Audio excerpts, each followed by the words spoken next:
thanks for what you do with your podcast and all the rest. You're doing a great job.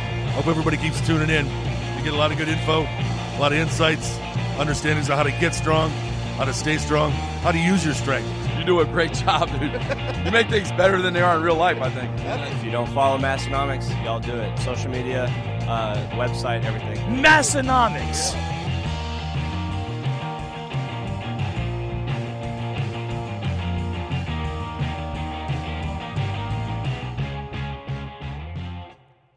Welcome, everyone. We've got a very special episode tonight, today, whenever you're listening, tomorrow, noon, night, future, past, whenever it is. This is episode 400.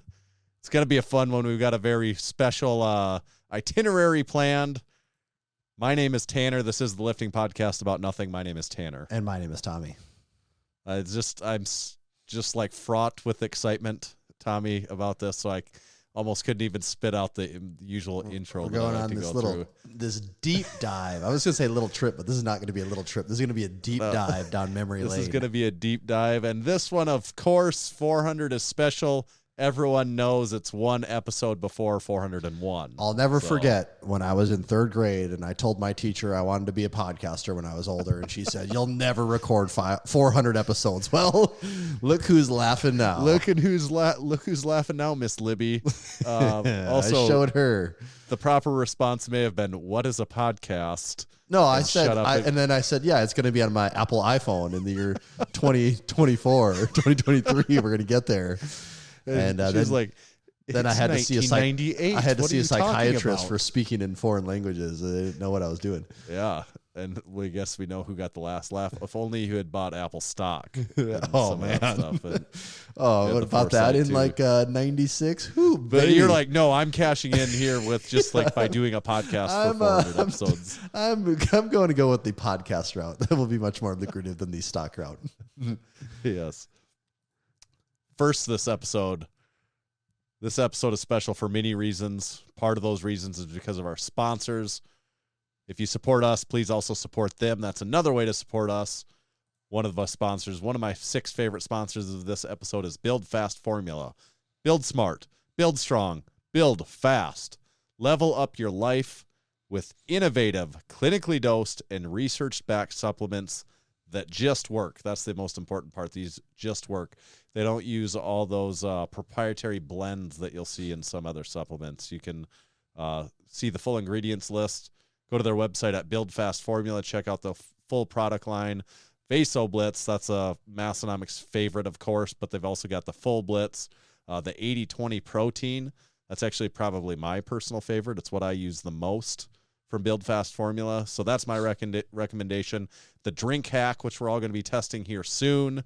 Next weekend, we'll get to that more in just a little bit. I got a few here. drink hacks up my sleeve. Yeah, we're going to be some real drink hacking. You can sign up for any of these products. You can get on subscription, which will save you 10%. In addition to that, you can use discount code Massenomics, which will save you another 10%. BuildFastFormula.com. Almost breaking news. Of course, we're aware of Keith's movie rating. Well, now we're finding out that he's read a lot of books, and then I'm seeing the questions in the Discord if he's rated his books poorly as well. I can only wonder if he's rated his books as poorly as he did the movies. That's good. Okay. Back on topic here. Let's get back to it. This episode is also brought to you by SwissLink. In 1995, Maurice Bigmo Huffman founded SwissLink with the mission to bring authentic Swiss Army goods to the United States and into the hands of those yearning for quality gear at uncompromised prices. Now, for nearly 3 decades, Bigmo has been traveling far and wide in search of the best military items from forces around the world. Bigmo doesn't only find authentic military clothing for SwissLink, he brings in everything you can imagine from Swiss bayonets to Czech microscopes. SwissLink.com is also home to the SwissLink Classic Wool Blankets. They're an ideal mix of 80% wool and 20% recycled fibers. It's that special blend that provides a soft, luxurious feel while maintaining all the benefits of wool. Wish you could wear your wool blanket around all the time? Well, now you can with the SwissLink Classic Wool Pant. That's right, wool pants. SwissLink's exceptional collection and dedication to quality customer service distinguishes them from the rest. Enjoy a 15% discount on your next purchase at SwissLink.com by entering code MASS, M-A-S-S, at checkout. That's code MASS, M-A-S-S, Swisslink.com will save you 15%. Thank you, Swisslink. Good stuff. We did just wrap up our Black Friday extravaganza weekend, our big drop with all of our new products. It was. And it wasn't an extreme extravaganza. Everything, we're recording this on Wednesday night. Everything that's been ordered has been shipped out, unless you ordered it today. I haven't shipped Wednesday's orders yet. But if you ordered anything Thursday last week up until Tuesday this week, it has all been shipped. I shipped my pants. Do you remember that Kmart commercial? I do. Everyone remembers that. It felt like they were maybe going to be. It felt like that one single commercial was going to change the trajectory of the entire company. That's what I was going to say about that. Spoiler alert. That commercial might have. In hindsight, no, that did not pan. For as great as that commercial was, it did not help the company that much. It was not enough to change just decades of bad choices by CEOs and the management team. One commercial you shipped your pants? One commercial could not change just thousands of mistakes over many, many years. Also, what was that? So they were offering you could come into the...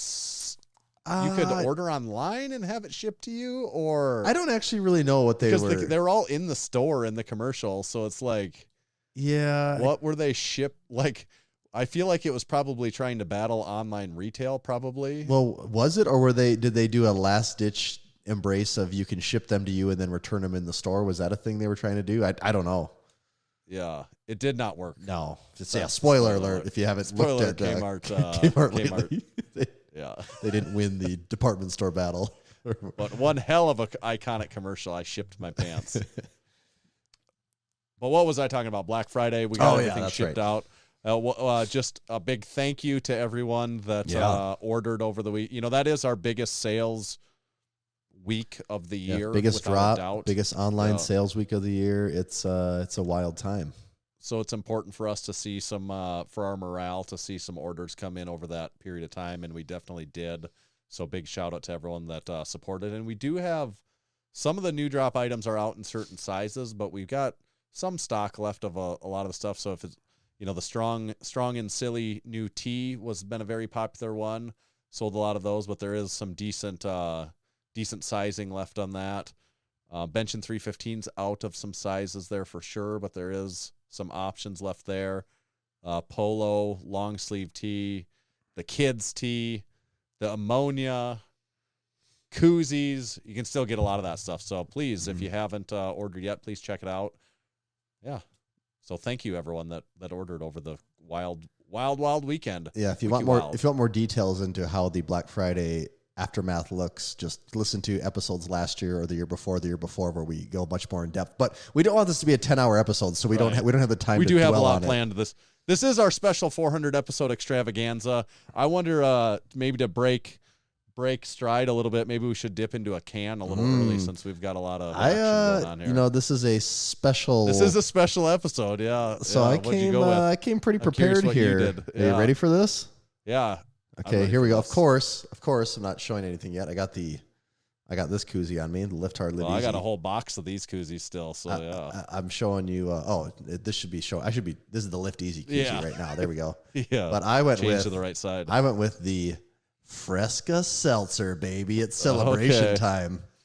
Wait, is that alcoholic then? This is 5%. This is the mixed berry citrus. I have not had the mixed berry, so I do not know if this is going to be good or not. The regular one is good. I'm not sure about this one. And then I also knew this was a special occasion, so I had to bust out none other than my favorite all-time IPA, Mick Golden Light. God, you can ribbed for his pleasure. I was say you can see the ribs just glistening in the light there, man. I hope that picks up good on YouTube for everyone that watches. You know, makes a guy's mouth water just looking at that thing. Ribbed for his pleasure. If you know what I mean. Let's. I don't even know what I mean. Let's get this party started. All right. You only get to episode 400 once every ever, right? Once every 400 weeks. Mm-hmm. Yeah, the mixed berry right away, not as good as the original, but it's okay. It's okay. Yeah. This is just a delight. Sky rockets in flight. I did bring backup with me, though, because I had a feeling this might not be the best, so I got... when I make my move to number 2 over here. Is that a secret yet? Because I also got a backup. Also Oh, I actually brought a third backup too. I didn't know how long we were going to be down here, so just one. That's it. I brought four back. I brought four back. I only actually have brought an entire two. cooler on the floor here next to me. Yeah. This is have you had a McGolden Light anytime recently? I bet I have not had a McGolden Light in 6, 7, 8, 9, 10 years. It's been, unless it was accidental, it's been over 5 years for sure. It's a tasty brewski. Also, this koozie is just doing a damn good job of keeping my hand from getting cold. Yeah. Oh, you're wearing the Strong and Silly tee. And I also have couldn't tell by the angle. Yeah, it was the angle of my dangle. I do have the Strong and Silly tee on right here. Yeah.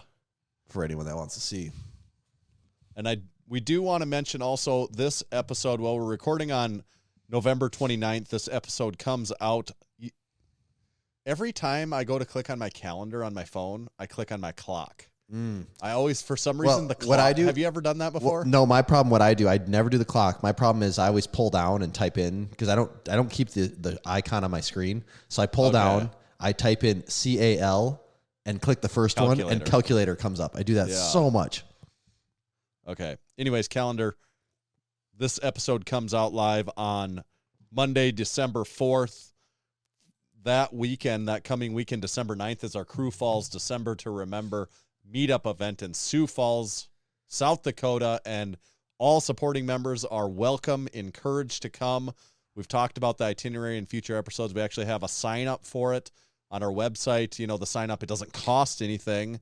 It's just so we kind of have a head count and know who to expect and know who to send the cops out looking for if you don't show up. So go on our website, sign up, or get in the Discord, ask about it. There's an event in there also you can find. And it's going to be a lot of fun.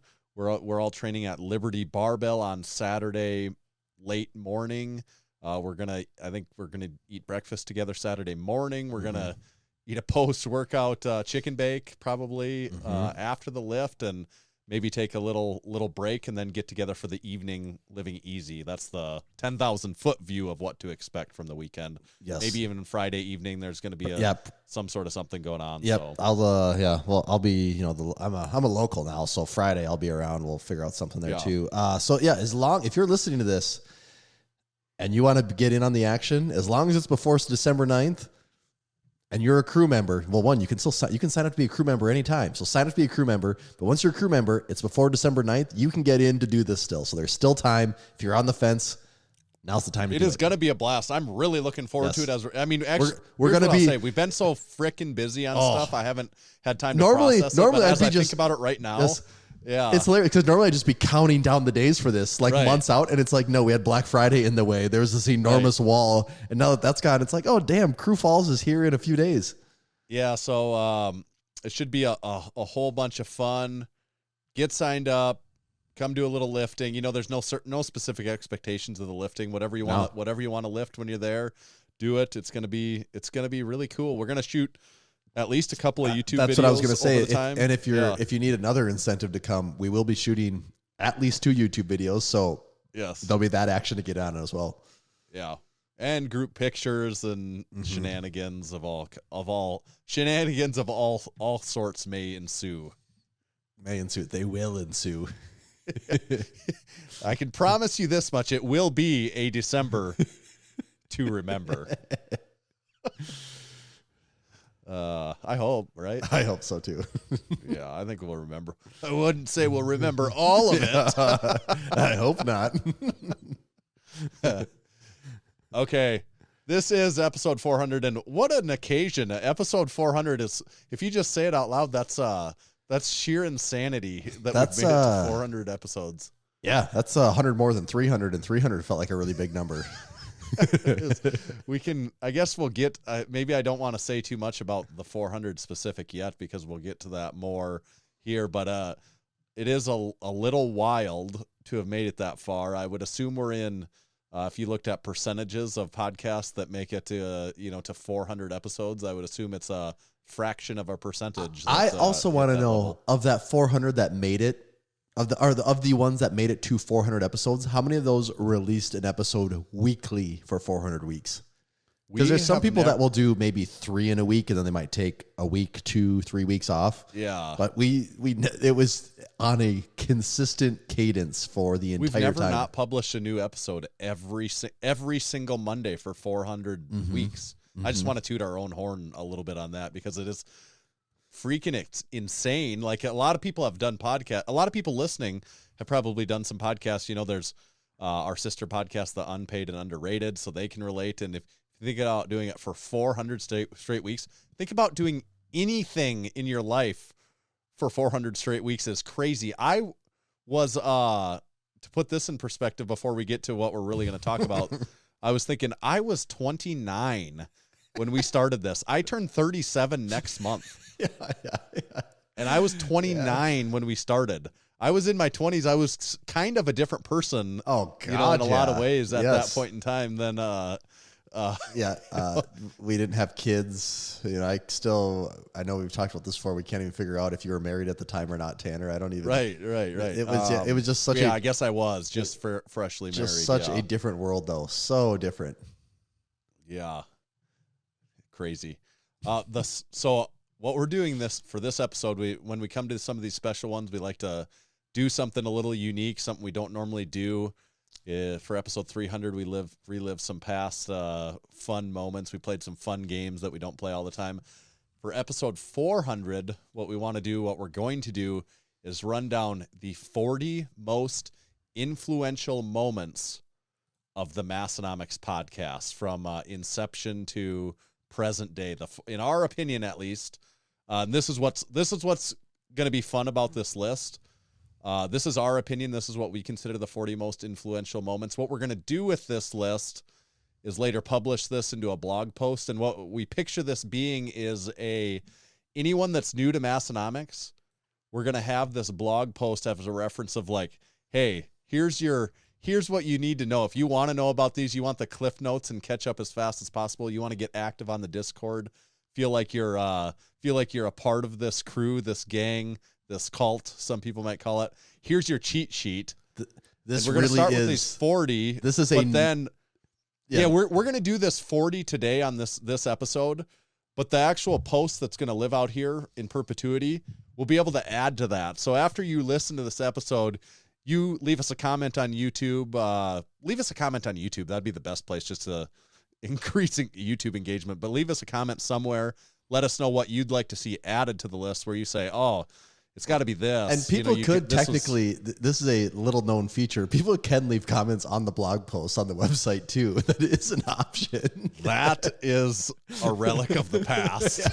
Remember there was people that would do that? Actually? I know, but we haven't had a comment on a blog post in like 6 years. A long time. Yeah. People used to actually have arguments in the comment section on the blog post, which is hilarious. Yes. That is quite the callback. I actually came across those earlier this year looking at something on the website, and I'm like, oh, yeah, there was comments on the blog post.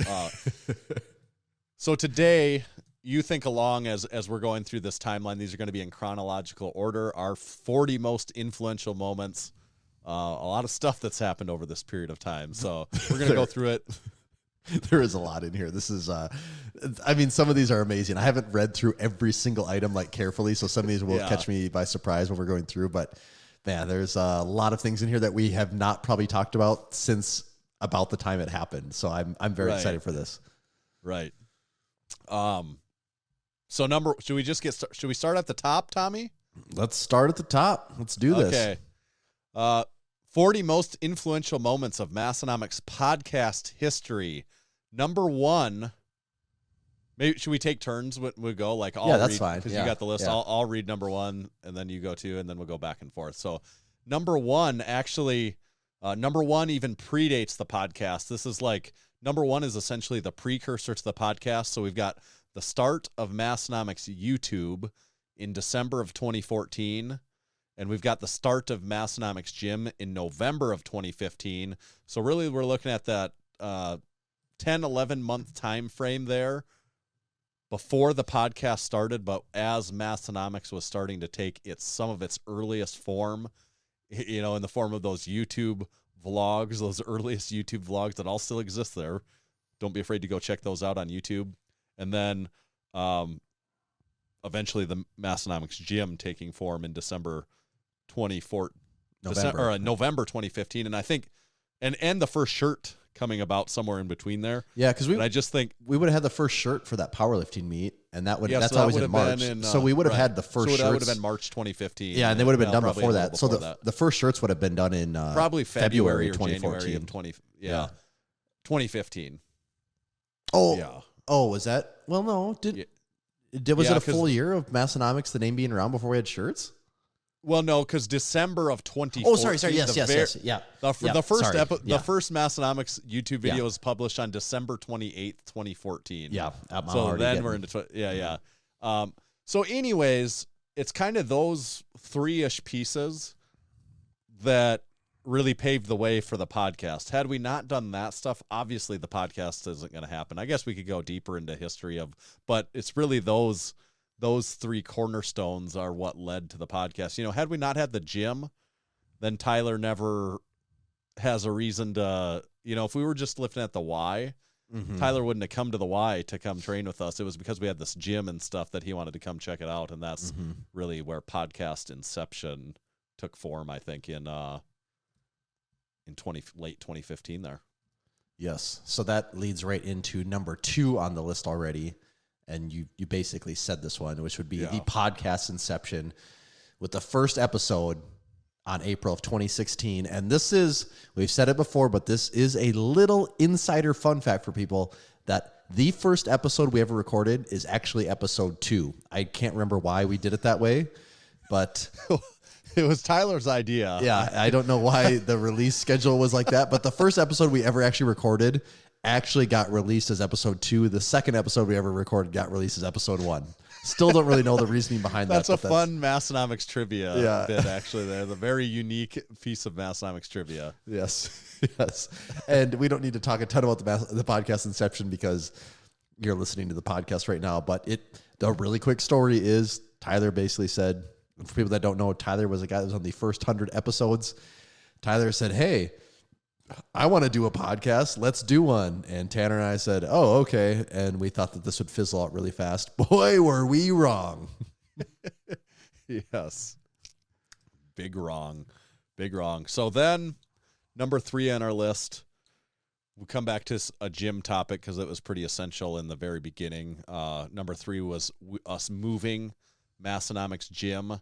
That happened at episode 7 of the podcast, so we're into May of 2016 when we moved the gym. And to me, that's essential. That makes this list of 40.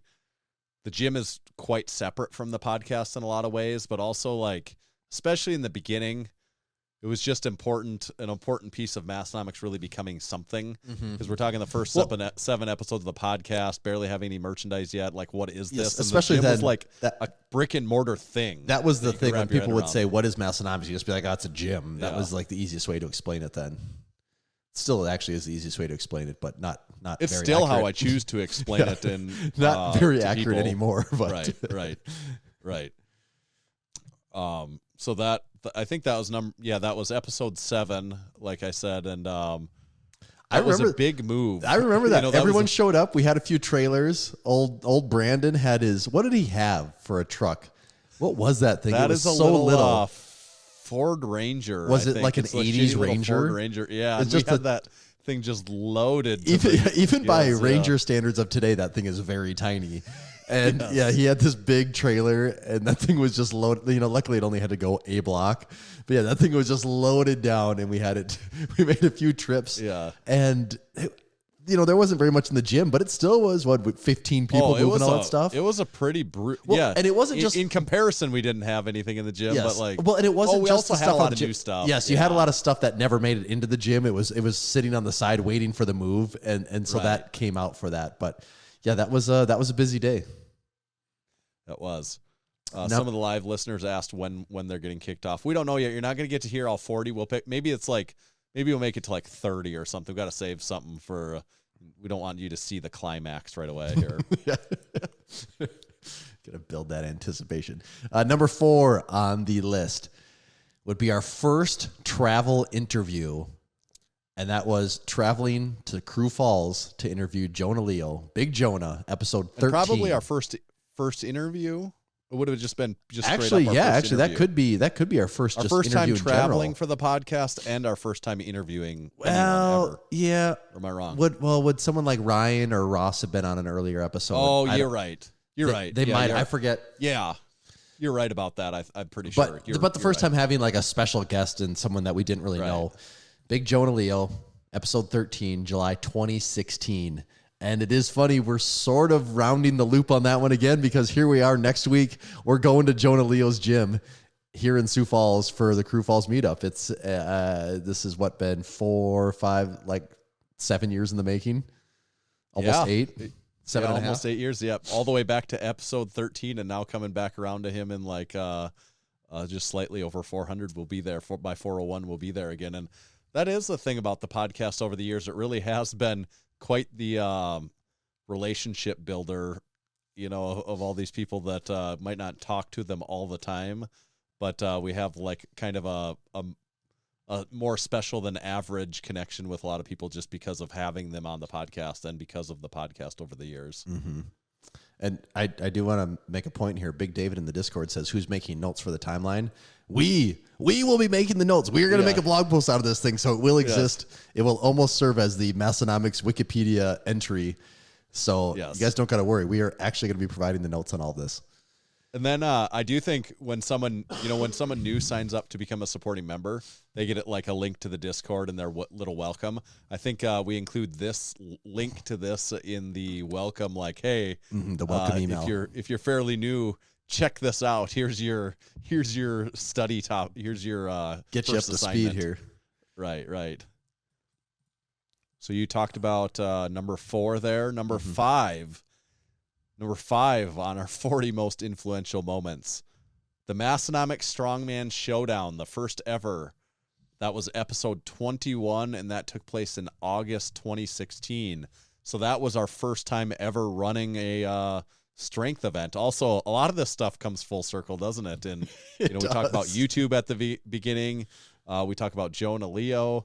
We talk about running a strongman showdown. So we did that really pretty early on. That was only episode 21 of the podcast. We'd barely even started there. And I remember August 2016. I remember me and you, we went to the Rapid City powerlifting meet, driving on the way back and just talking about stuff and being like, you know what? How cool would it be if we did a strongman competition? We could get these people to sponsor this and these people to sponsor it, and we could do this event and this event. And we're like, oh, that would be really cool. And I don't know how it actually, did you approach the fair? How did it actually come into existence? Well, I think I approached the fair, and the reason I thought of doing it that way is because I had done the South Dakota State Fair Strongman. Yes. So you knew like that I did that for the worked. first time in like 2013. So I'd done that for the last couple of years, and I'm like, well, if they can make that work at crappy old Huron, like Aberdeen should be able to, we should be able to do it better, right? Sorry if there's any Huron. I did, actually saying that, I did see a thing online. If someone's in the market for it, you can be the owner of the world's largest pheasant. It is for sale in Huron. On It's that for one sale, building, really? That building is for sale. I think it's $180,000. So you can own the world's largest pheasant. Comes with it though. Yep, you can own it. Is that by like the bowling alley or something? I think so. I over think that's there? what it is. It's something like that. I've only been there once, so I don't really know. Yeah, that pheasant used to be in Redfield though. Oh, did it really? Like when I was, and it used to be it was controversial. It got moved to Redfield and then back to Huron. It was like France giving America the It was Statue of something Liberty. like that. Yes. The world's largest Chinese ringneck pheasant. I think that would look great outside of Massenomics gym. Would. It needs to return. It needs to make its way north. That's where it belongs. We have tied the I like Scant's already pulling up picture. That is a pretty iconic. I love that picture. It's you and I sitting next to each other on the Atlas Stones at the first ever Strongman Showdown, and I have really fond memories of that event. Like that was very, especially it being the first. I mean, I specifically remember each of the 3 Strongman Showdowns, and I have specific memories of each one. But that first one, although it may have had the fewest people there, I was shocked by the crowd because we had no idea what to expect. I thought it'd be crazy if 20 people showed up. Like I thought that would be so good if 20 people, and there was probably 100 and some, depending on what time of day it was. Yeah, It was a lot of fun. It was out in the mud. It was very raw, and it was a hell of a good time, right? And I guess why I think that's influential too, like to explain the why on that, because like, oh, it's just a strongman event, but I don't know that we did that, ended up doing that 3 years running, and that just became a bigger part of Massenomics as we went too. Really, like it just grew along with it, and our first taste at events. Maybe had we never done that, maybe the Lift Hard Live Easy Classic that exists today wouldn't exist without that too. It was for sure a stepping stone on the way there. Yeah. Next on the list, number 6, we recorded a video of the show for the first time on episode 30 with big Nick Tylutke, and that was October of 2016. So we do the Strongman Showdown 2 months later. We're driving to St. Cloud, Minnesota to record with Nick. And that one... That's where it was, St. Cloud. I couldn't remember. Yeah, and that one, I also remember that vividly because I was in Minneapolis that weekend to go to the zombie pub crawl. Minneapolis would always have this massive zombie pub crawl. They'd shut down all of downtown. There'd be, I don't know, tens of thousands, 100,000 people up there. There'd be different concert venues all over in the street, and it was so much fun. So I went to that on, Saturday night, and then I got up Sunday morning, and then I met you guys. You and Tyler drove from Aberdeen to St. Cloud. Okay. I met you guys. I don't remember that very well, yeah. Yep. You drove in your Buick. You and Tyler drove your Buick there. Okay. And then nice. Leah was my girlfriend at the time, and Ryan was with us. We drove from Minneapolis to St. Cloud. And they took your car? And they took my car, and then we recorded the podcast, and then I rode back with you guys to Aberdeen then. What an arrangement. Oh yeah, it was quite the ordeal, but yeah, that one was so exciting because Nick was a guy that for me, my favorite lift is always squatting. And before every big squat day, I'm like, all right, I'm going on YouTube. This is also 2016. The number of lifting videos on YouTube back then was so different. So it's like, all right, big squat day. I'm going on YouTube. I'm pulling up the Jackal's Gym YouTube channel. I'm watching Nick squat. I'm watching everyone in Jackal's Gym squat. I'm watching Brad Gillingham. I'm like, all right, this is how big squats are done. Now I'm ready to go to the gym. And like, that was my squat routine for years on end. That's what I always do. And so then to go and actually record an episode with him, that was super exciting for me at that time. Hadn't Rogue Fitness recently done a Road to the Arnold on Nick Tylutke? I think it was the year before that they had done. So 2015, I believe they did a Road to the Arnold for Nick. Nick Tylutke is a name that if you're not even fairly new, if you're within powerlifting just in the last 5 years, you might not know who Nick Tylutke is. So check that out. Check out episode 30. And that was our travel again there. And then, like you said, the first time we ever recorded video is off my camcorder that I had gotten. And we just set it up in his garage. Actually, that was, he had a really cool spot. He had a detached garage from his house, and it was just his gym. And, we got out there. We set up the folding chairs, and we sat down and talked to him. And his wife sat behind the camera and watched us the whole time, which is also one of the only times we've had a spectator. Actually, no, Megan used to watch some of the earlier episodes. Do you remember that? Would she? Yeah, like in Tyler's house. Yep, we'd record and she'd sit and watch and laugh while we were recording. I just remembered that right now. Actually, yeah, okay, that's I don't really remember that. Yep, she would, but. The Nick one was fun.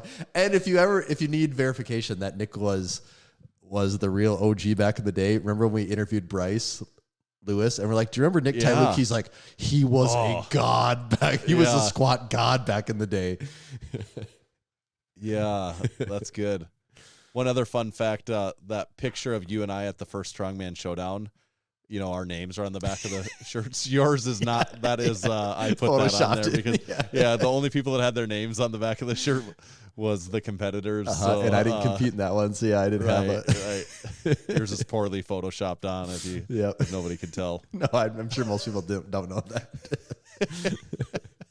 Just another little peek behind the curtain there.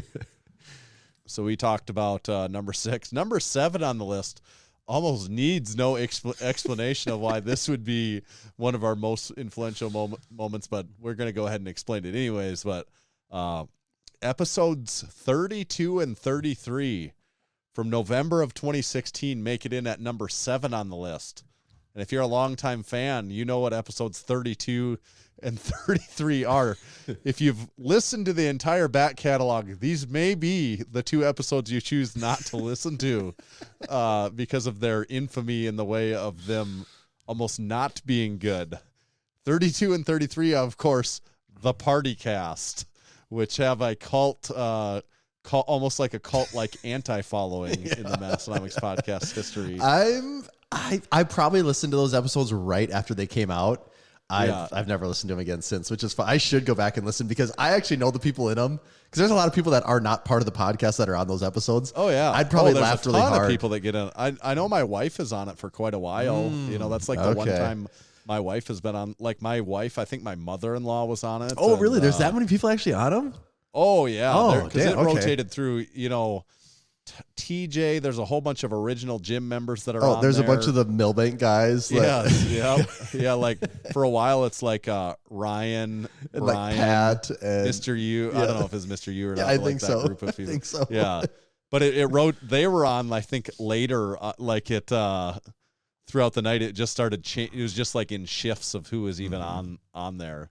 So the Party Cast. There again, if you haven't listened to much of the back catalog, maybe you want to check out the Party Cast if you're brave enough to experience. We've got some people in Discord saying they actually like the Party Cast. Big Jonty says, love the Party Cast. And I think actually the way to watch it would be on YouTube. I think that's the way to experience it. Really get you to see that party firsthand. And so for people that don't know, why did the Party Cast exist? Well, we were doing the Massenomics gym. What would that have been? The 1 year. That was the first gym party. Yeah, that would have been the 1 year anniversary of the gym existing. So we decided to have a party it was close to 1 year. No, yeah, close to 1 year of the gym existing. Yeah, so we had 1 year, the 1 year gym birthday party, and also so now that people are listening to this, some people have been to Aberdeen, they understand that. Right across kitty corner from the zoo. It was kitty corner from the zoo. It was someone had just remodeled this historic building, and they decided, let's let the Massenomics guys throw this huge party in there. We were playing beer pong and tippy cup and hammerschlagen and just every game. Yeah, a lot of hammerschlagen. We were spilling so much beer in that place, just spilling beer everywhere. And we had food catered in. Or did we make food or cater it in? I can't even remember. I think we made food for that. All right, so we did like a potluck. Made food. Yeah. And we made a total mess, trashed the place, and then we just walked kitty corner to the zoo. And I thought that this is the best night ever. I get to party with everyone here, walk across the street and go to the zoo. This is amazing. Yeah. And I do remember you saying you went the next day to clean it up, and it just smelled like the oldest. It reeked like beer. Yeah. It's like that morning after at your at a college college house party, and you're like, oh man, this place is gross. That's what that was like. Yep. Yeah, the Party Cast. Number 8 on the list. So now we're going to jump ahead in time about 4 or 5 months to March 2017. And that would be our first Arnold trip. And that would be episodes 50 and 51. And we got to interview a lot of people. And I actually had a bit of a starstruck feeling the entire time when we were at the Arnold. Because if you look at how the world existed then, Instagram was really, really starting to blow up at that time. Like that was when people first figured out, like, oh, you can get on Instagram and actually make a name for yourself. That was becoming a thing for the first time. Yeah. And you go to the Arnold and you see all these people you've only seen on Instagram, and they're just walking everywhere. And fitness also at this time is blowing up between Instagram, YouTube, just the internet in general. There was so much momentum and buzz. Who's the 5% nutrition? Rich Piana, like CT Fletcher. Rich Piana's right there. CT Fletcher. All of the kind of first wave of internet powerlifters, if you want to call them that. Just all these people were there. Mark Bell was huge at the time too. And everyone, specifically, like the moment we walked in the building, like I think it was like the first time, and Dan Green was like right there. And I was like, holy shit, it's Dan Green. Yeah, we had been there for less than 10 minutes, and Dan Green was right there. I'm like, oh, Dan, can we get a picture? He's like, yeah, sure. And then like, whoa, this is so crazy. And then he just walks on, and it's like that was just set the tone for the weekend right there. That was all that happened the entire time. And so we got all these interviews with people. We got press passes, which is insane. We thought, could we pull this off? Can we get press passes? And we did, which is another just funny thing looking back on that. Why did we decide to do that? We didn't need to, but we did. We got to sit up close for the strongman stuff. we had the Massenomics flag on the mic, the microphone. We thought we were like, oh man, we like cheated the system here. Like we've made it look like we know what we're doing, and it kind of gave us this access to all these places that we didn't think we probably wouldn't otherwise get to. So we really really pulled a fast one on that too, because we were making up like documents, because you have to provide information about like in past, like how are you a media company, what's your prior work, and some of that was like making up documents. You have a designer on the team, you can make any document look official. Yes. Yeah, so we did lots of cool stuff there. Also, just a couple other random thoughts that stick out to me from that weekend. We interviewed Dan Bell that weekend, I believe, right? Yeah, that's episode 51. That was the next year at the Arnold? No, that's that year. That was episode, I'm just saying. Okay. This is episode 50 and 51. So Dan might be episode 50, and then 51 is our recap of the trip. Basically. Okay. Gotcha. So yeah, interviewed Dan. So that was another person that we just randomly I shouldn't say randomly, but that we decided this is a person worth talking to, and the trajectory of his path as well. There's how many people from that time were getting strong and then they were gone a year later. Staying strong. Well, no, there was people that were getting strong, but they were not staying strong. Dan got strong, stayed strong, and used his strength. And so to see where he went from 2017 to now, like that's crazy too, because that could have went 1,000 different ways for him.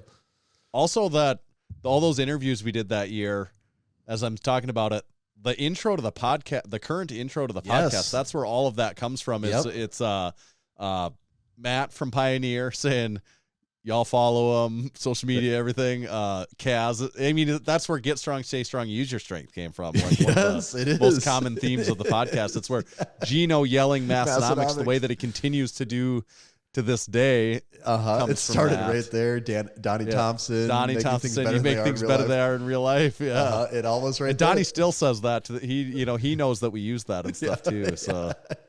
So there's that. One other quick note on that weekend. That was the first time in my life that I had ever experienced someone recognizing who we were. Big Jessica, who was in charge, not Bittner, but supporting member, crew member, Big Jessica. She was in charge of some of the promotional or event stuff with the Strongman. And she said, I'm a fan of your podcast. And she's like, here's a chair for you to sit right here and take photos. It was amazing. And like if that came up if we were at the Arnold this year and someone we didn't know said, oh, I'm a fan of your podcast. You go, thanks. Cool. I'll be like, awesome. Yeah, thanks for listening. But let me look at the date. In March of 2017, you were the only one that got to do that. She let you in, and you came back and told us that story later, and I was like, are you fucking kidding me? Yes. Like that happened? Well, like so somebody's listening to the podcast? Wasn't that the year we got to sit up front though and watch Thor break the elephant? Yeah, I guess I do. Yeah, But she made room for us. But honestly, at the time, I was almost more excited that this random person knew about our podcast and said they listened. And she's like, oh, yeah, I know Tanner and I know Tyler. Like, she knew the names, so that's why I'm like, oh, she's not just bullshitting me. I was almost more excited because you thought she was joking, though, at first. You're like, what? You're like, oh, yeah, right. Sure you do. What do you mean? And so to hear that was almost more exciting for me than sitting and actually watching the Strongman, because it just blew my mind that someone listened to it. And then one final piece of that, rest in peace. What was it? Was it Big Tom that sat next to you on the airplane for the entire way and told you stories? Yeah, Big Tom Hanratty. Was that year? Wasn't it the first year? It might have been the first year. I thought it was. Big Tom Hanratty, Navy SEAL. Yep. Talked to you. He stood on the plane and talked to me for he kneeled at least 30 minutes. He kneeled in the aisle the entire time next to you. I'd never seen that done before. I thought, I didn't know you could do this. And, never seen that done before. Never seen that done again. That was the only Remember time. we ran into him like on the escalator one time later on the weekend too? Yep. Yeah, Big Tom Hanratty. I still carry his business card in my wallet just because it was such a... It's just good luck at this point now. You don't want to mess that up. Yes, Big Tom Hanratty. I won't forget him. Like the Arnold, this is one we could make a whole episode reminiscing about the first Arnold, but I guess we should keep it moving. Then that one, one other thing, that was the one where that was the biggest group we ever took to the Arnold. That's where like Mount Rossmore and Big Shane and Professor Shans too. Professor Shans. I shared a room with Professor Shans that year. What were we in? We were in an Airbnb. Airbnb, yeah. I don't recall where I stayed to what. I remember sleeping with him because I think he was a notorious snorer, but somehow I managed. You drew the short straw. Yeah. That isn't that Michael Scott's biography. Somehow I managed. Yeah, somehow I manage. I think. Yeah. Okay, so number 9 on the list. What do we got? Oh, okay. This is interesting. This is about around episode 95. This isn't specifically podcast related, but it is. It all ties in. So episode 95, January of 2018. So this is going ahead quite a few months, getting into 2018. We had the first ever Massenomics Versus post on Instagram. And if you're fairly new to Massenomics, you'll say you've been listening for 100 episodes, you might barely but know what this is. But Massenomics Versus was something that really took our Instagram, notoriety or like our following. Like it really took it to another level because it was the up first to that time point we were kind of like spinning our wheels a lot, honestly. It was the first time where it felt like this is something that works. This is something that's getting traction and people like. Yes. And it's repeatable.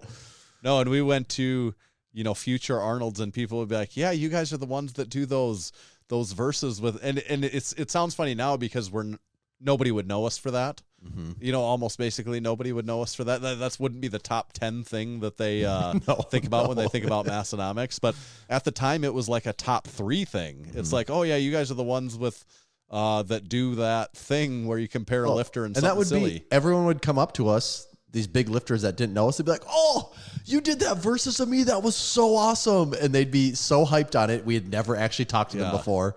And that was the icebreaker. And it was a great way to meet and talk to people having that in our pocket.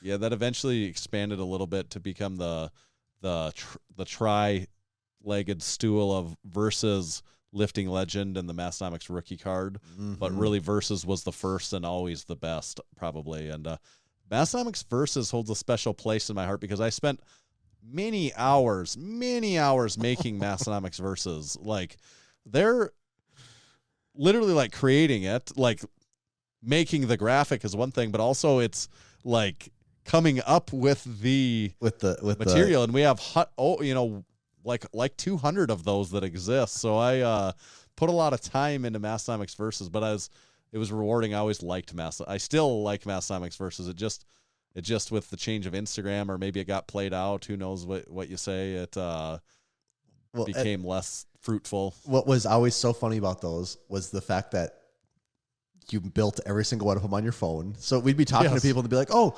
who designs up those graphics for you? Well, and does all of it? Especially in like 2018, that seemed even a little that was a really crazy concept then. Yes. Yeah. So when there was significantly fewer tools. Like I remember Jake from Barbend, was like, yeah, I just do it all on my phone. He's like, what?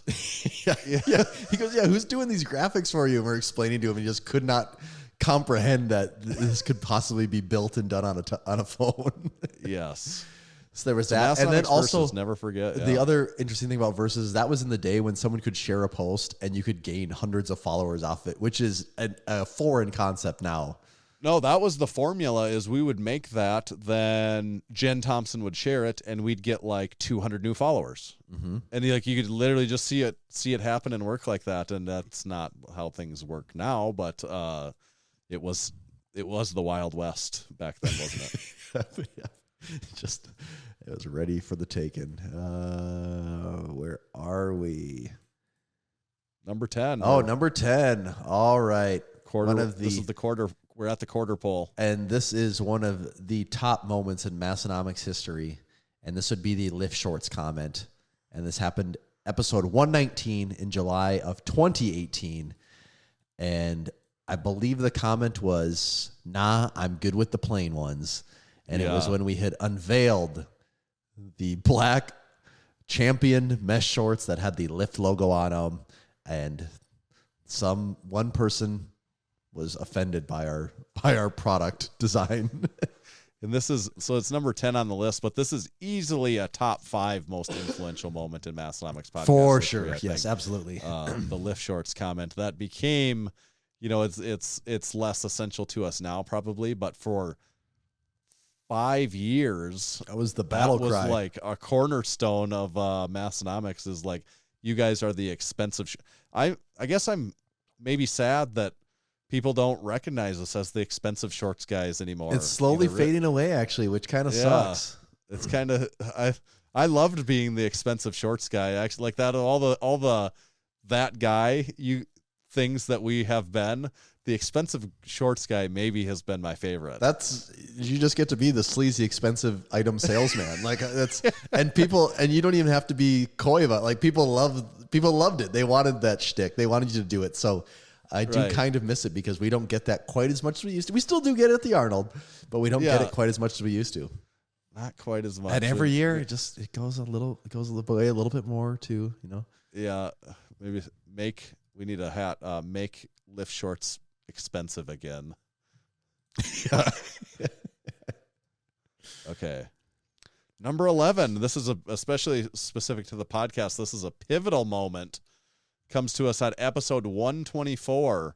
So not long after that lift shorts comment, we're getting a lot of changes here because lift shorts really shaped an era for us, and then this helped shape another enormous change for us. Actually, I'm not going to jump ahead, but just saying, so from August of 2018 to March of 2019, like that 6-month period was one of the quickest changing time periods in Massenomics. So much stuff happened then. Yes, and that's why we do come to quite a few. And this is really kind of where a lot of it, it had to have changed since then. That's 124 is when Tyler announces that he's leaving the podcast. He's moving to Europe, going to work with Julian Pinot on Strong Fit project stuff. And so that meant in terms of the podcast, I don't really remember our conversations about it at the time, but we had to have been thinking like, oh, like, are we going to keep doing the podcast? Like that. I remember the conversations I remember were, okay. I actually remember being down in the gym because that's when we would all still lift at like 5:30 p.m., 6 p.m. And I remember being down there and Tyler had explained it. Actually, I think he texted us late in that day. It was 4 o'clock, 5 o'clock. He texted us. He said, all right, guys, some people are starting to find out. So I just want you to know it was me, you and Sean's. He texts all of us and he goes, I'm going to be moving to Europe. So, I don't know, whatever you guys think you need to do. I think it'd be a good idea if you keep the podcast going, but it's your guys' thing, and I wish you the best of luck, and we'll talk about it more. And I remember getting that message from him, and then I saw you down at the gym probably 30 minutes to an hour later, and I remember you being like, we can still handle the podcast. And I remember you saying this, like, we don't have to do it every week if we don't want to. Like we could just, if we want to do a couple a month, that's fine. We don't. There's nothing making us do one every single week. And then, true, which was true. And I remember being like, okay, yeah. And then that was probably the only time we ever thought the idea of like not doing it weekly because we never discussed that again.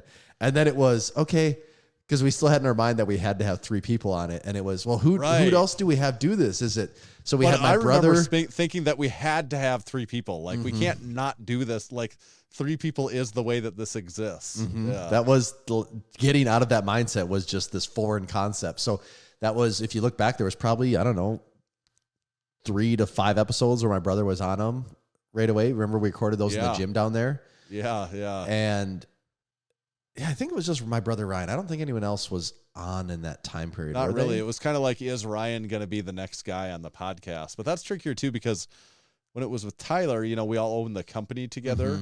So then how does someone come on and be a host of something that they're not really an owner of and stuff too? Yeah. So that would be a weird. And we didn't have, like at that time, we also, like it was a company and there was some money in there, but there wasn't also like money to pay someone to be a part of it either.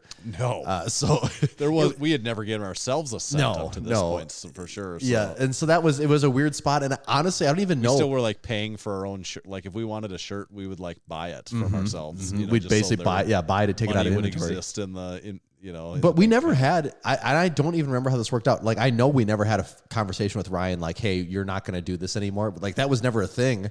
I don't know if it was just one weekend, if he was gone when we were going to record. And so he is like, oh, Ryan's not coming. And then we just did one and was like, all right, yeah, we can just do this on our own. Because we just never asked him to come on again at that point. Right. Yeah. Cause there's a few funny videos where the 3 of us are sitting across that, your white folding table in your basement too. Oh, Ryan was down there? Yeah, there's a couple of them like that where it's you, me, and him. In your 2 basements ago. Yeah, I didn't know. I didn't know we ever recorded one with all 3 of us in that basement. Yeah, because there's if you look, there's a couple even where the thumbnail image on YouTube is the 3 of us. There's Really? one I'm pretty sure it's like the vertical diet review where we. I thought that was just me and you, wasn't it? I think that there's one where where. Oh, there's a thumbnail here. Episode 128, the vertical diet review. Wow. So that's like all 3 that's of us. just 4 episodes after. Tyler okay. See, I did not know that I thought he was only on for a few in the Massenomics gym basement. I never knew that he was. Yes, that must have been about 4 or so that he was on there for. Yeah. Wow. So I've just got it pulled up. It's very funny seeing these now. Yeah. So okay, that was number 11. Yeah, Tyler Levy. And all right, next one is me then. Number right? Yeah. Okay. You're even. I'm odd. I think. Number 12 would be the first underrated segment on episode 138. And this was in November of 2018. Do you have any idea? Was that you doing over underrated to me? Was that? Yeah, that was me doing it to you. I think that was like an episode where I interviewed you of your backstory. Oh, really? And then at the end of it, I had this over under. I think it was like 4. Do you have any idea what the topics were? Oh yeah, it is episode 138. Who is Tomahawk_D? There it is. Yeah, I think it's like turkey.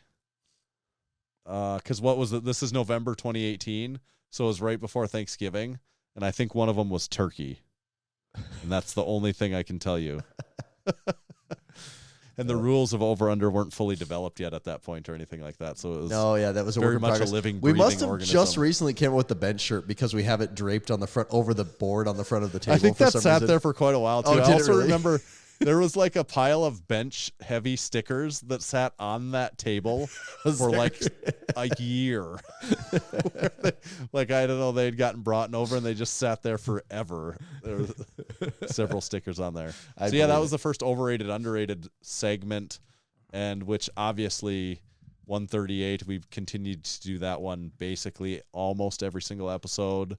There's a few in there where we haven't done it, but basically 270 more episodes. Yes, of over under. And that started. Everyone associates that now with something we do with our guests, but for many a long time that was a thing I asked you. Yeah, probably close to 100 episodes, something like that. Probably. Yeah. Then number 13 on the list. This is episode 147 from. Well, I kind of got a range on this. It kind of first came up around January 2019. I say episode 147, and that was Sparkling Waters / what turns into What's in the Can segment. Mm-hmm. And the episode title of 147 is something about LaCroix. So we were talking about LaCroix in that episode. So that's kind of where I put the inception point at. That's really where Sparkling Waters become more of a thing on the show. Which is a long time ago. It almost doesn't seem like it's been that long we've been talking about those. Well, and I remember, it's actually funny now. This is 9 more episodes ahead. And the bench shirt is still laying on the table from the video I just pulled up. Yeah. I think it was there for a long time. It was like a tablecloth kind of. Yeah. But I do remember, like, my memory of that was always you would come to Tyler's. After a while we'd been recording, you'd come to Tyler's with LaCroix all the time. And that was before I'd ever had one. Yeah. And I'm just like, LaCroix, what are these things? Who is drinking these? Like, I didn't even know it was a thing. There was one lady I worked with that would bring them into work once in a while. And I had no idea what it was. It didn't make any sense to me. You'd have those. And for whatever reason, at some point I had tried one or bought some. And then eventually it's like, yeah, these are good, but also flavorless, but also good. We got to make this into a game to see if Tanner can actually figure out what he's drinking here. And in the spirit of number 13 on our list, I'm going to crack open a tangerine LaCroix even here. I'm going to crack open a Crispy Boy here. What do you got there? I got myself it's Modelo time. Hello. In this nice, very fancy silly goose purple koozie that matches my shirt. Koozie looks both strong and silly. Mm-hmm. Oh, yeah. Okay. Looks like you're on number 14 now. Oh, here we go. All right, number 14. Number 14, March 2019. This would be episode 153. That is our first Arnold booth.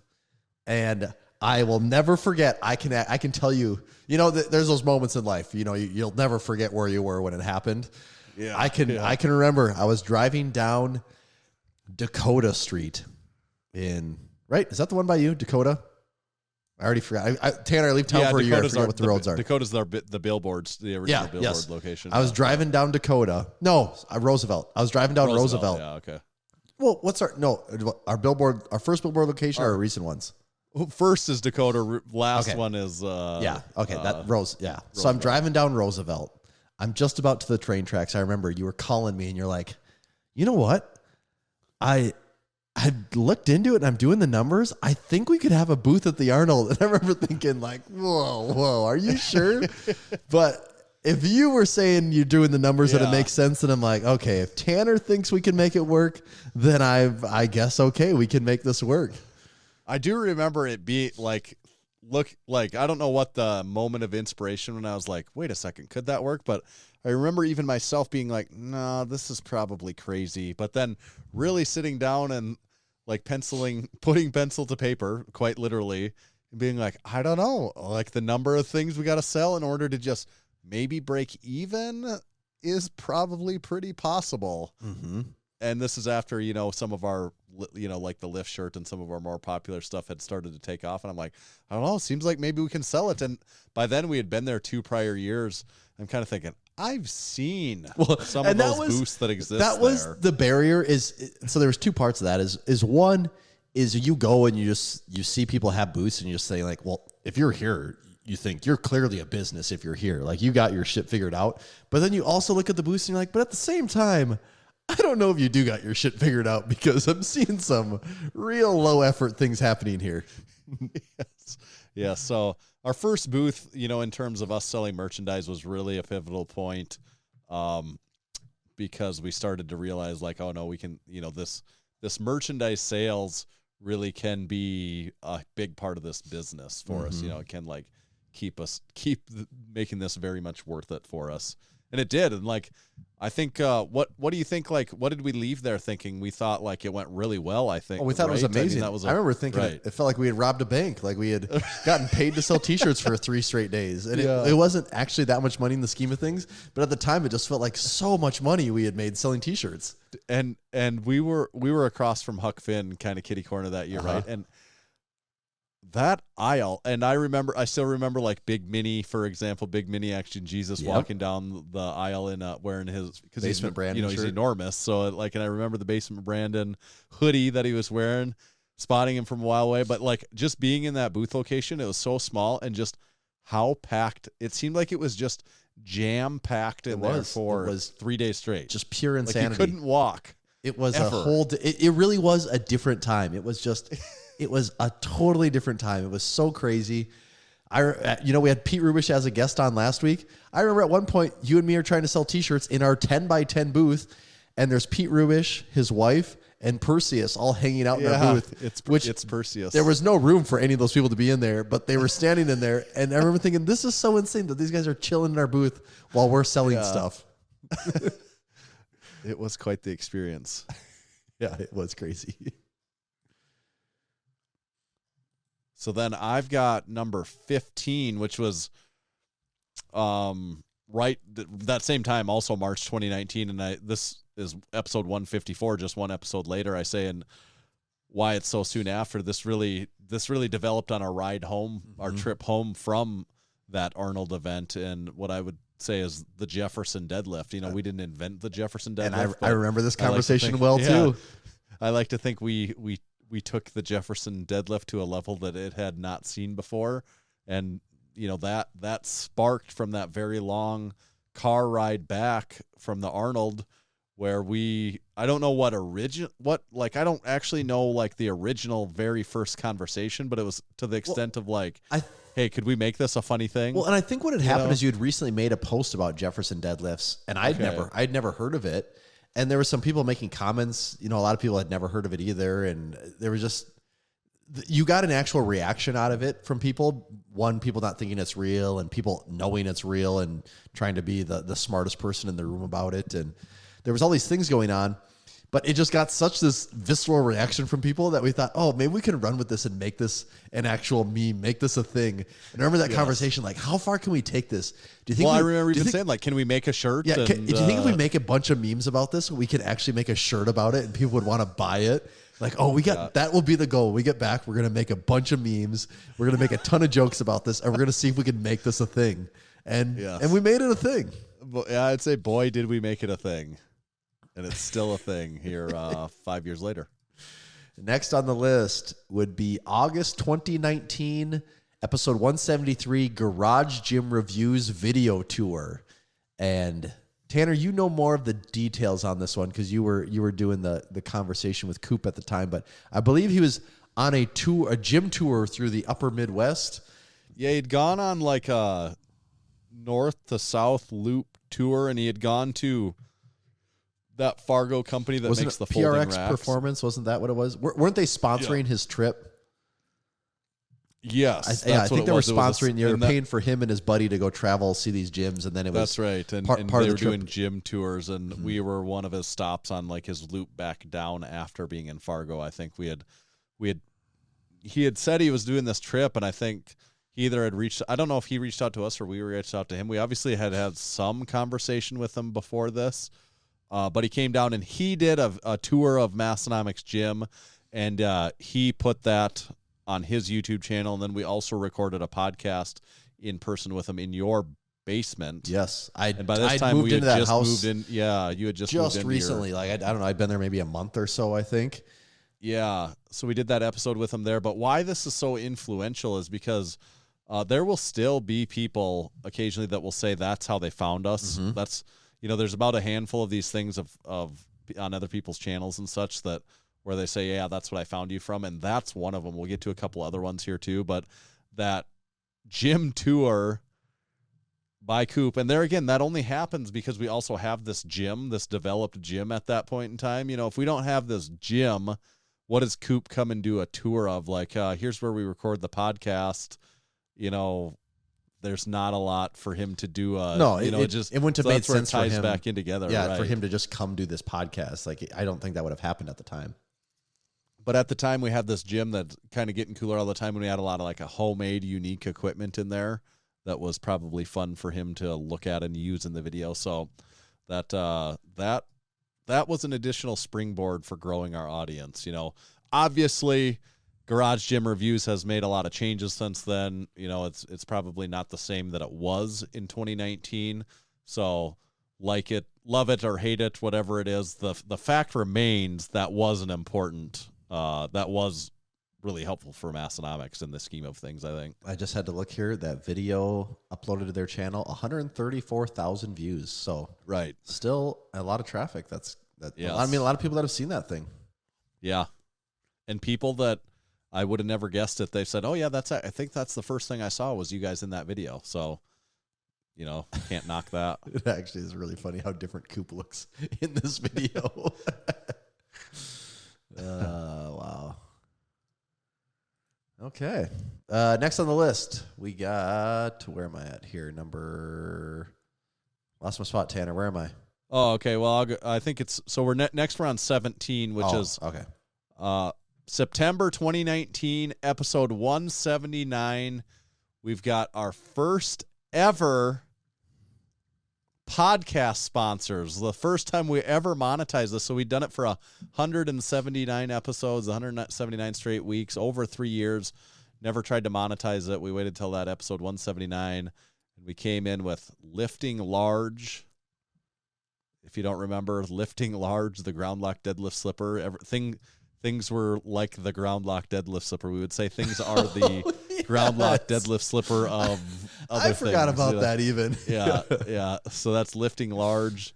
Then Spud Inc., which was around for a long time, spud-inc-straps.com, the belt squat belt, and then Hybrid Performance Method, hybrid training. That was one of the early sponsors And those all started in episode 179 back in September of 2019. Big deal for us. Obviously, we started to we're like, hey, maybe we can actually make some money off of this thing. Yeah. Like maybe it's not just. It's the first signs of it. Maybe it can be fun and we can make some money. Like maybe it can be both. Okay. Then 18. Let's see. 18. Number 18. February 2020. We first started interviewing guests over the phone. And man, February 2020, man, if only you could just look ahead into the future a couple of weeks, things were about to get crazy. Yeah, but it was right at 200 was actually, that was half a podcast ago, half of our podcast life ago. But I do remember that episode because that was one of those first ones we called several people like Jonah, Tyler, I can't remember. Maybe Dan Bell was in on that one, but we called like 4 or 5 people for that episode 200, which was a pretty fun one there. And that's where so we called several people in that episode, and then the subsequent weeks, like 201, 202, etc. We had like Matt Vincent, Julius Maddox, TD Smash, some in there right after that. And that's kind of when the interview era started of the Massenomics podcast. Yes. Yeah. And that really is where the modern framework for the show starts. Right. It would be episode 200. That's where this format, we've more or less stuck to that format for the last 200 episodes. Like there's been some tweaks to it, but it has basically stayed in that format since then. Yes. And then just 1 week later, another huge change. So there's a lot changing in the Massenomics podcast over like a few months here. We get into February of 2020, episode 201. Our first ever supporting members. We opened the Discord and then started taking supporting members. Well, no. Actually, I take that back. That's not when we opened the Discord. We'll get to that later. That's just when we started taking supporting members. There was no Discord at the beginning. There was only supporting members. Yes. There was? Well, yep. There were supporting members. There was no Discord. Discord was not tied directly to the supporting membership. But we had supporting members at that time. We had supporting members first before we started the Discord. Okay. Yes. See, in my mind, it all happened at the same time. This is like tripping me out right now. I do not remember. No, you'll see just how it'll be. So this is, think of this. This was episode 201, February 2020. We take supporting members. And of course, all our longtime listeners know, number one supporting member, Scott Dodds, the first person to say, yes, I will support them. He had done it before we ever even advertised it to anyone in any way. He just saw it on the site and got signed up. I still cannot believe that was February 2020. That might be the most shocking thing in this entire list to me is that was February of 2020. Wow. Yeah, I'll tell you the date of our first supporting member, February 28th, 2020. And then by March, we had gotten a handful more. By June, we really started to kind of get quite a few more. We were maybe up to like 25. It's hard to tell because some of those have dropped off, but yeah. But by February 28th, that was our first ever big Scott Dodds.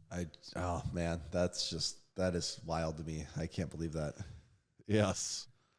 All right, and that also set the foundation for what would be one of the most pivotal changes in our business as well.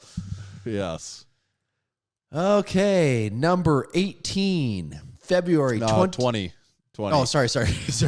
Yeah. I wanted to read number 18 again. I was just we're going too fast here. We need to slow this down a little bit. Number 20, we're halfway through the list. And what signifies the halfway point better than COVID hitting? Episode 206, March 2020. Man, with everything going on. With everything going on, us just the Massenomics podcast sayings that came from COVID, with everything going on and supply chain issues. Mm-hmm. That was the story for. I mean, people still use that as excuses. Almost 2024. Mm-hmm.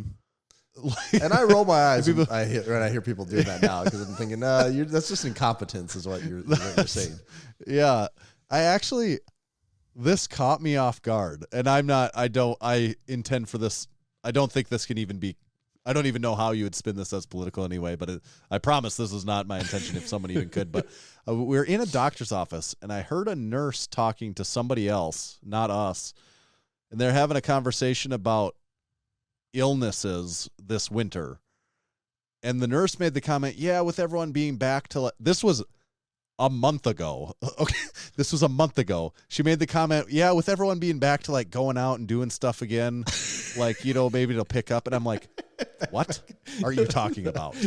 I'm like, you were talking 3 years in the, like, I'm and like, also we're talking also South you Dakota live in here. Aberdeen, South Dakota. Yeah. I'm like, I was just like, am I in a time capsule from like 3 years ago? Like, what are you saying? Like, have you not been doing stuff for the last Like, 3 you might years? not know this, but in Aberdeen, South Dakota, no one really ever stopped going out and doing stuff. I'm like, it was a 3-week period Yeah, at basically, max yeah. when people stopped doing stuff here. But like, this was literally a month ago, and I was like, I'm like, who are you talking about? That has been many years here that people weren't doing people weren't doing things, and I just was like, and I got it. I think it was just more of like, this is just something like they got used to saying, and it's Right, just it's almost like, like small oh, talk. How about You know? that weather out there? It's like the Right, new that's replacement exactly for- what what I took the conversation as. But I'm like, you have to come up with something new. That one Yeah. doesn't. That one's like at least that one's not a year or evergreen. two. Yeah. Right. I don't. That was a side tangent, but it really reminded me of that. So Yeah. yeah, and you know that changed the podcast. We recorded a few remotely there for a while, and you know it was actually the precursor of our current day format. Really, actually, like what we do right now, how we're doing this. It was much cruder. There's no video there for a few episodes. You just yes, that's you right. can go on YouTube, but it's just Yep. still shot. Sometimes I would rotate in. If you look at some of those episodes, you watch them on YouTube. Just to be funny, I would rotate in different stupid images throughout the course of the show, just to offer another level of just commentary. like a little Easter egg. Yeah, yeah. Let's as long as we're at number 20, Yeah. I wanted to tell everyone about Juggernaut AI. It's the smartest program for you. It's the training that, well, we'll get to more of this in later steps and stops here on the podcast, but it's the training that Tommy and I use, several crew members, several gym members use. You know, what I like about it is how it's a combination of things, really, I guess. First of all, it's the affordability, and it's probably the value. It's what you get in return for not that big of an investment. So for about $30 a month when you use discount code Massenomics, you get it's probably not the same as having an actual coach there coaching you all the time, but for at a fraction of that price, you get a lot of the same benefit. And that's why I think the value is so high. So at about $30 a month, you're getting something where the value is considerably more than that.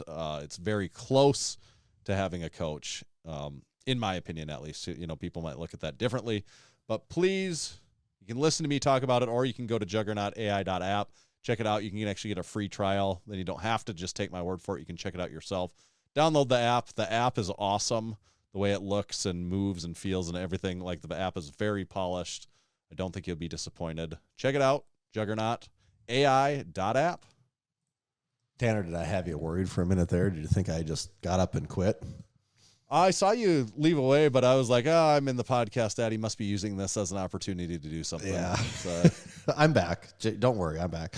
Today's show I wasn't too worried. Okay. We've done this 400 times. I've seen it all by now. This was my long play just to get him to episode 400 and then leave him. I'm just leaving him hanging right here. Today's a episode is long also brought to you by Bearfoot Shoes and their collaboration with Massenomics, which is the Ursanomics, a splicing of suede and canvas, something that's never been done before. It combines the strength and durability of suede with the lightweight and breathable canvas for a shoe that sits at the top of the food chain. Its wide, flat physique offers a stable podium for your powerful paws, while its flexible nature promotes a gait as natural as a bear prowling western, northeast, South Dakota. Now, these shoes, it's important to know here, we are very, very low on pairs. I don't know, is there even 30 left today, Tanner? There might not be that left. I actually don't have an update. Yeah, I guess there's like 25 left tops. Yeah, so it's just the reason there's some left is because the sizing. You might get lucky and you could be your size. So that's the if you're like 10 here. and a half, you could get a pair. Yeah. I know that one. That's the takeaway here. If you can fit this, if you can go on their website and find a pair that fits, buy it, because that's your last shot at this. It's going to be gone forever. This is a limited edition shoe.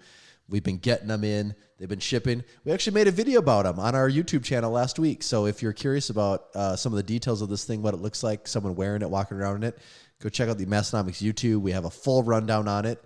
But if you're still interested in Bearfoot shoes and you're unfortunate enough to not be able to get one of those, you can also check out their Ursus models, their Oso models, or it's wintertime in the Midwest here. You can check out the Bruin boots. I only wear the boots, Tanner, when it's cold out. And I finally had a chance to wear the Bruin boots again the other day. And I realized how much I miss those things. I was really excited to put them back on.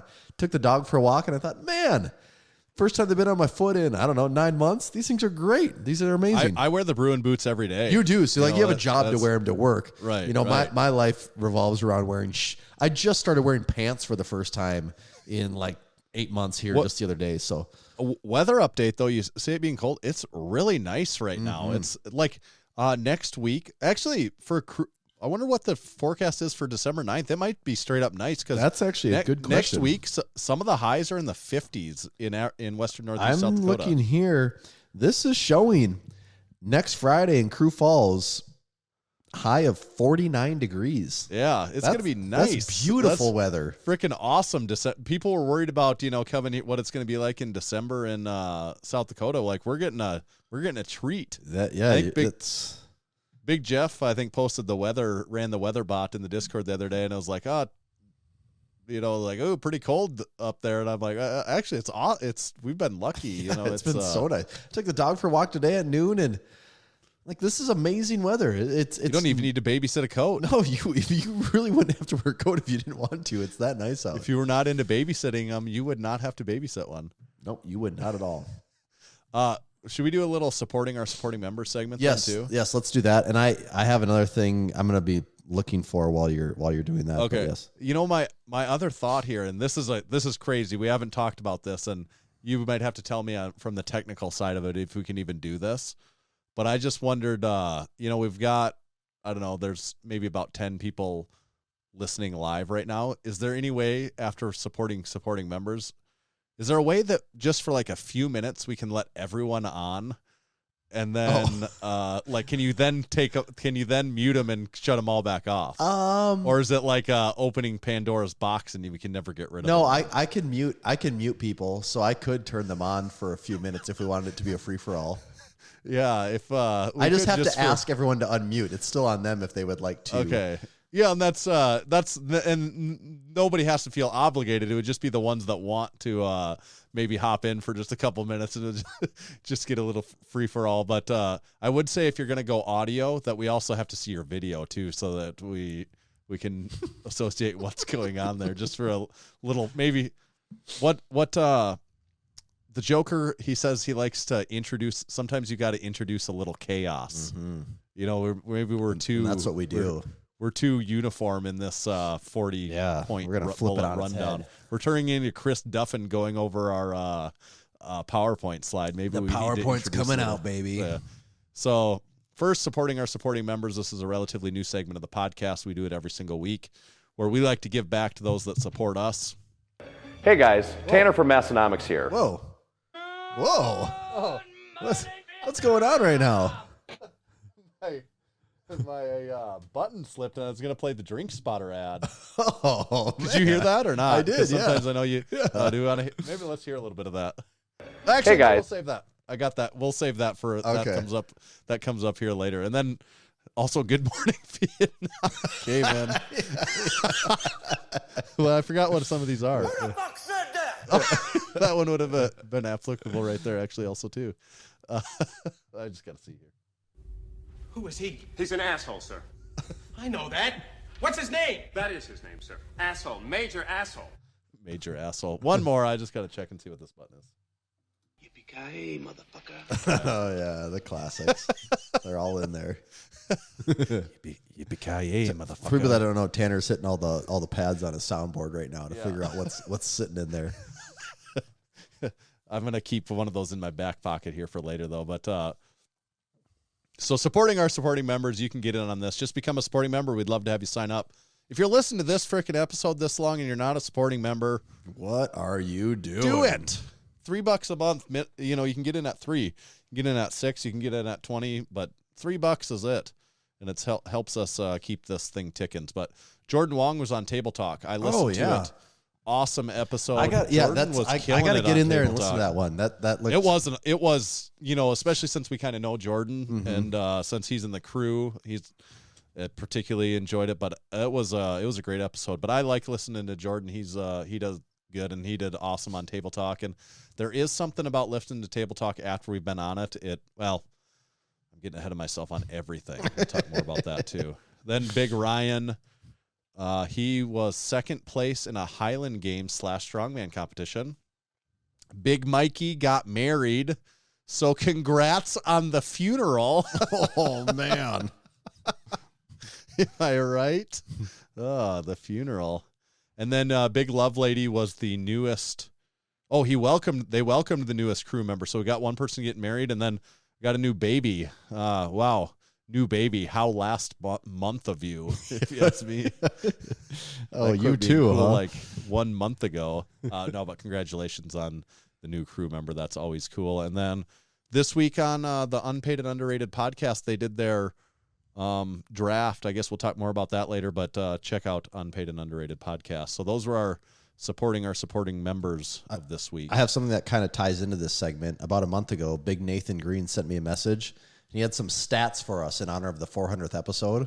Oh. And he said, if you've listened to all 400 episodes, you've spent 1.3 hours of your life listening to the Massenomics intro, which is a deep cut. Oh, so you mean the old intro. Massenomics intro, yes, which is the old one.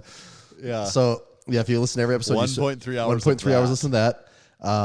It says up through episodes 170. Oh yeah. Up through episodes 175. And then in episode 176, we first heard the importance of from Big Kaz of, you know, using your strength, all that. Yeah. And then since then, you've spent 2 hours of your life listening to that intro that you will never get back. So just intro combined, you've listened to over 3 hours of your life of just listening to Massenomics podcast intros. Mm-hmm. That's how we do it. Guess we didn't talk about it. That was the old intro. The old intro was the Tyler created with the robot lady voice. And then when's the list? That's a pod. Thank you for listening to the Massenomics podcast with your ears. Yeah, is that at the end of it then? Yeah, is that the closeout? Yes. Okay. Yes. Okay. And I think it was like Tyler would be like, thank you for listening to the Massenomics podcast. Go buy some of that sweet merch. Something like that. I believe is what he would say. Go buy some of that sweet merch at Massenomics.com. Yeah. What do you think? Should we try and let people on there? Or is this going to just be a total shit show? I mean, I guess we can just shut it down. It probably will be, but I can shut it down. I think in a hurry. Yeah. We can always. I guess we could always edit this out in post if we want to. We always say things.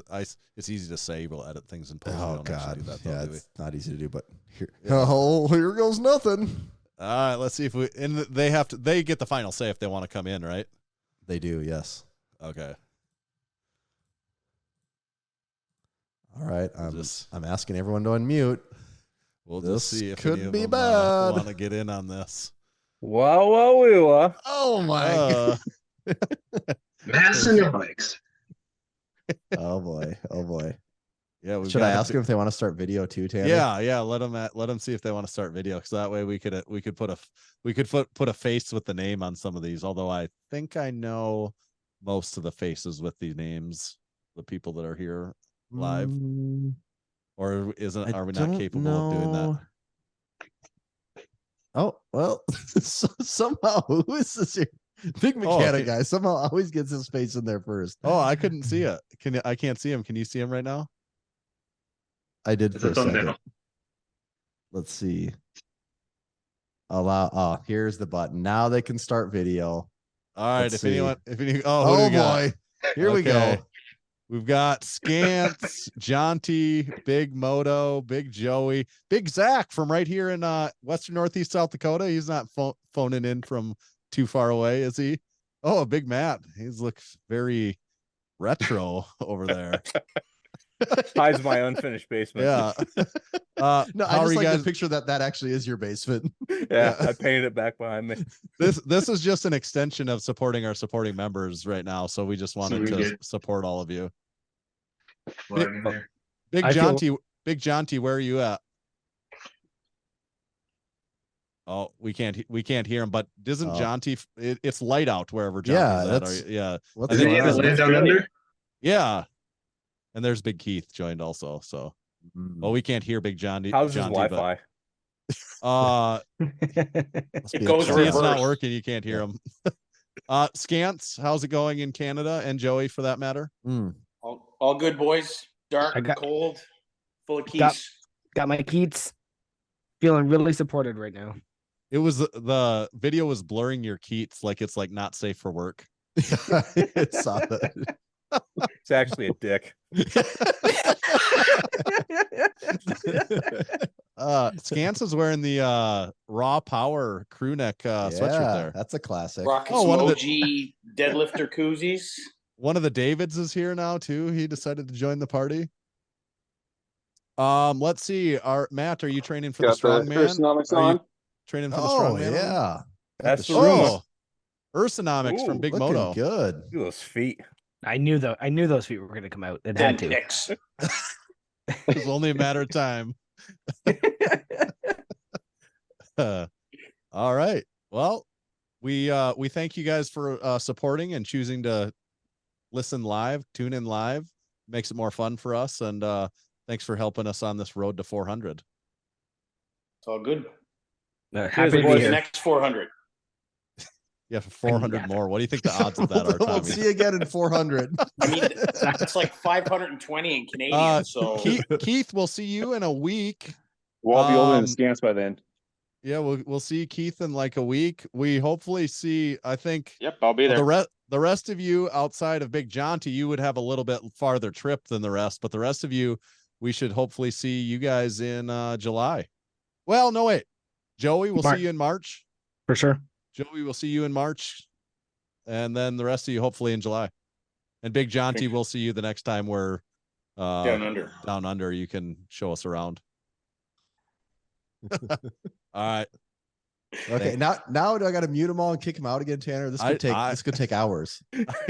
I don't know how you actually. You can't fire me because I quit. Well, all right. Well, I can just mute myself. Like it kind of feels like the inmates are running the asylum now. It does. Okay, so I gotta try to mute everyone now. Here we go. Where's Big Nate take over? It's just too much podcast crossover, guys. Like the problem is some of these guys are already listed like as when muted, but they're Simpsons not muted. and Bob's Burgers are on the same show and Family Guy.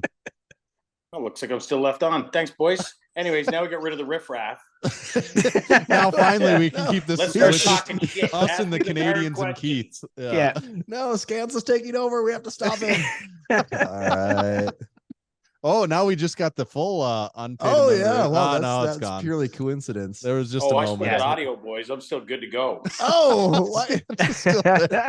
Just it's like Never Will stop, Ferrell never and stopping. Austin Powers. You can't. My options are literally asked to unmute him. I can't even mute Scance. I can That's only because ask I'm your him. senior. I'm your elder. You can't shut your elders down.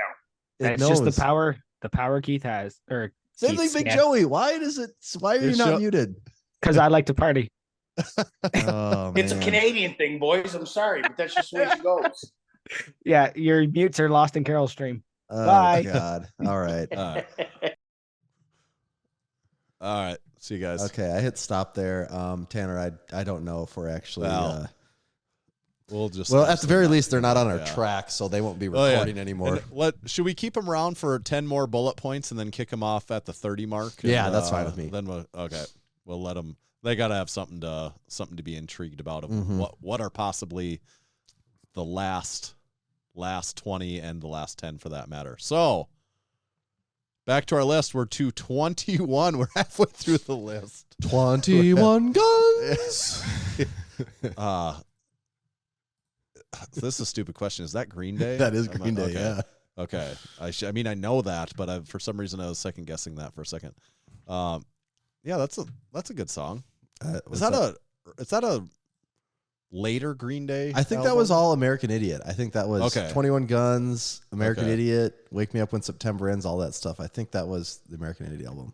Yeah, but I kind of checked out to Green Day after that point. I'm more of a 90s Green Day guy. But like through that point, and that you're saying after that one, even at that point, I was kind of checked out on them. I mean, those, now looking back, that's a good album. Yeah, that felt like that was one of the last times where punk-ish music had a run on the radio. But have you listened to that new Blink? I haven't. Yet? No, I haven't listened to anything new yet. I have. Did I say this in the last podcast? When I'm working, if I'm concentrating hard, I can't listen to music that has words in it. And I fucking agree with you there. Like, it's not. I can't do. I used to be able to do it. I can't listen to even music with words in it anymore. Yeah. And so it's really. I've been in a major between the holiday and with everything going on. I've just been so insanely busy. So music with words on it has taken the back burner lately. Absolutely. Okay, number 21. As I read it, maybe the least influential of the 40 on the list. I guess something's got to be the least influential. But it is. 21. Oh, sorry, 21. I was looking at 22. Yeah. Okay. No, 21. I think. But we also had to have 40, and you might ask why 40. We thought 400 would be too many, since this is going to take hours to do 40, and we thought, you divide by 10. Like, does that just cut a zero off? That's easy, right? Ditch a zero, and then we're at 40, so that's why it's 40. But 21. The McDonald's apple pie coming up at least one of the most notable times in episode 215 in May of 2020. And maybe you talk about the McDonald's apple pie, we've talked about that a long time, that we ended up having a supporting membership level come off that. But more so even it's like this conversation of kind of goofy foods, and just like that we just latch onto and always enjoy. Like last week's episode with Pete Rubish, is a great case in point where whenever we get talking about that stuff, it is always fun. People, that's when you catch people in their element the most, when you're doing that. Exactly. So that's episode, what did I say for that one? Episode 215, the McDonald's apple pie. Next on the list, number 22, episode 218, June of 2020, the first ever Massenomics billboard. And this one has some extra significance for me because not only was it just completely insane that we'd made our own Massenomics billboard, but my first time seeing this was my son had been born like a day before. We were driving home from the hospital, and we're at the stoplight, and I go, oh my God, honey, there's our billboard. It's right there. And it just felt like the craziest things have been happening in my life. And then this billboard is out. It didn't seem real. It was wild. And that was, from another, infamous crew member, the president of North Dakota. It was the first billboard was just a giant one single quote. The billboard was a giant text quote from him that says, out of all I'm paraphrasing, out of all the podcasts in Western Northeast South Dakota, this has got to be in the top 5. Mm-hmm. And then it's signed president of North, or not signed, but like it's by president of North Dakota. Credited, there you go. And that struck a lot of conversation for us in a lot, like locally for sure. Like I run into someone just like yesterday at noon ball, and the guy, a professor at Northern, he's like, yeah, I'm pretty sure I've seen your guys' billboards before. And I'm like, yeah, that's yes, that's correct. But also from the internet, like we took that first picture, put it on there, and just the reception that got, I wouldn't have guessed the reception that a lot of people didn't even think it was real. A lot of people thought it was fake. Right. But it was very much real. And it was, but like I remember there was hearing multiple podcasts of people talking about it because they thought it was just someone saying that we had paid to put a billboard up somewhere. And now, which is funny, so this was when COVID was just picking up. The world had no idea what was going on. Did we get that billboard for like $200, $300? It was almost nothing because nobody wanted to buy any billboards, and that stayed up for like 6 months, which was the funnest part. It was there forever. That was the best. I love driving. I would drive by it just. I would go that way, like just. I mean, I could when I could go a couple of different ways. I would go that way just to drive by. Because when you sign a billboard, like in that spot, you would sign, I think, for like an 8-week contract, I think. And then they tell you, like, yeah, this stays up until we have something to replace it. Right.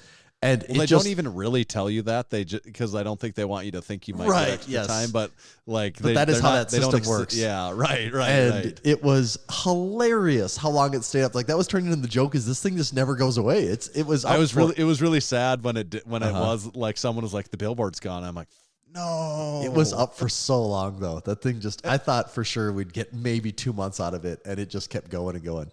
And we've now had 4 or 5 billboards. The multiple quote one. Is that when we're in the we're in the suit and tie? Yep, we had the suits one. We had the vandalized one, and then we had the meat one. Lift Hard, Live Easy Classic. Yep, 4.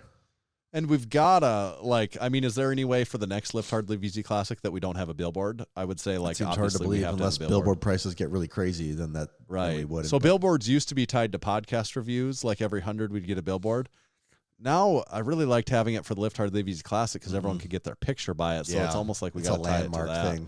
Although please do leave us a podcast review. That really helped us get more podcast reviews because we would say we're doing it when we get this. Do you have any idea what that number's at right now? It's like at 5. It's very stagnant because we don't. Podcast reviews are so dependent on asking for podcast reviews. When we don't talk about it, we don't get more. You can immediately, if we make a conscious effort week in, week out, and we read reviews, then we get more. When we don't get any. Like nobody's doing that just for the heck of it. They only do it when they're asked. So please leave a podcast review on Apple Podcasts and rate us on Spotify. Rating us on Spotify takes like 10 seconds. Give us a 5-star review on Spotify, please.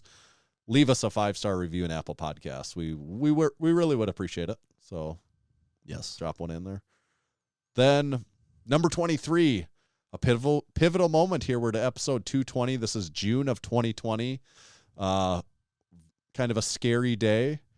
We get the Ronnie Coleman cease and desist email from his attorney for the Yeah Buddy lightweight shirt that had been one of our very popular shirts at that point. So we stopped, that happens. We pulled that off the site that day and we stopped selling it. And, the rest on that is kind of history. And for people that don't know on that much, because if you weren't around, like you wouldn't really know what the story's about. We had a shirt. It was the Bud Light logo. And above the Bud Light, it said yeah. And then instead of saying Bud, it said Buddy, and then Light. And then underneath the light, it said Wait. So it said Yeah Buddy Lightweight, and it looked like a Bud Light logo. And we thought it was hilarious. It was so dumb. And who would have guessed that apparently, what was the saying actually, Yeah Buddy Lightweight, that Ronnie Coleman supposedly has trademarked or? Yeah, whatever the intellectual property is on that. Actually, I think his saying might have been Yeah Buddy Lightweight Baby is what he has trademarked. Right, but the fact that we had the majority of it, the lawyer was like, yeah, it's too much. And I think you talked to him on the phone even, didn't you? I did. And honestly, in the case of that one, I don't know what the case is here. Like I'm skeptical, but that wasn't the point. We weren't like, hey, how hard can we fight you on this? That wasn't our thought. It's like, also that's different. He's in our industry and he's like a respected, name in our industry. And we don't want to our mission isn't to piss off Ronnie Coleman, that's not fun. And it's not a good look for us either, really, so our hope was maybe they would be interested in doing some sort of, maybe we could foster a partnership or licensing or something off of this. And they didn't sound like there was, we couldn't really get that line of communication to even explore it. So it didn't happen. It kind of killed it. And we moved on from that. But that ended up being more minor than other things that come up later in this list, actually. Yes. But at the time, it was a very significant, we were like, oh, crap, what's going on here? Yeah, that did feel kind of crazy when that one happened. That people we actually are popping up on people's radar that the stuff is of importance, apparently. Right. Next on the list. What I would add, the reason that I believe that actually that got on his radar yes, that week just earlier that week, I had made a meme. It was the Ronnie Coleman car alarm. And it was a video, looked like a car in the rain, the car alarm's going off. And I just made this little track that's just beeps and boops from Ronnie Coleman, and I've reposted that maybe once or twice since then too. Well, not beeps, and it went, but it's just like that going off, and well, that's and the it's car like alarm. Boo boo, and like it's him making noise, and I like repeated it, so it's like yeah, buddy, boo boo boo boo, yeah, buddy, boo boo boo boo, and it went over really well and got seen by a lot of people, and I presumably. It got seen by either Ronnie or someone that's in Ronnie's corner deep. Yeah, like I don't know that as a fact, but I'm fairly sure they saw that, and then it led to them looking at our page. Pretty coincidental if it didn't happen that way. Yeah. Then next on the list, this would be the next month, July 2020. We have the we have the Starting Strength radio appearance, and we did two things here, right? We later on had Rip on our show. Oh, okay. We were on his first, is how it went. We were on his first. Okay. Yeah. And that is a very funny podcast to listen to because Rip, 2020. Well, I mean, I actually shouldn't say 2020. Just Rip always makes everything as political as he possibly can, and we are of course the not. The he just wants to just complain about politics. Like that's. I mean, he could do a 12-hour podcast complaining about politics. And I hear enough of that from every other person I interact with in life. So this is my escape from it. And so we kind of let this old man lecture us, talk at us for a long time about politics. It did prove to be pretty fruitful. It did, though. Yes, a lot of people discovered us from that episode. That's a lot of people. It's much like the Coop garage or the Coop tour of our gym. Us being on Starting Strength was one of those things that was really valuable in terms of getting our names, faces, voices out there to people that had otherwise never seen us before. Mm-hmm. So it was that's one of those ones I still hear people say like, oh yeah, I found you from when you were on when you were on Rip's podcast. I think in Unpaid and Underrated, Big Jeff said that's how he found us, I believe. Yeah. Yeah. And I remember in that episode, I actually don't know if it was that one or the one when we had him on our show.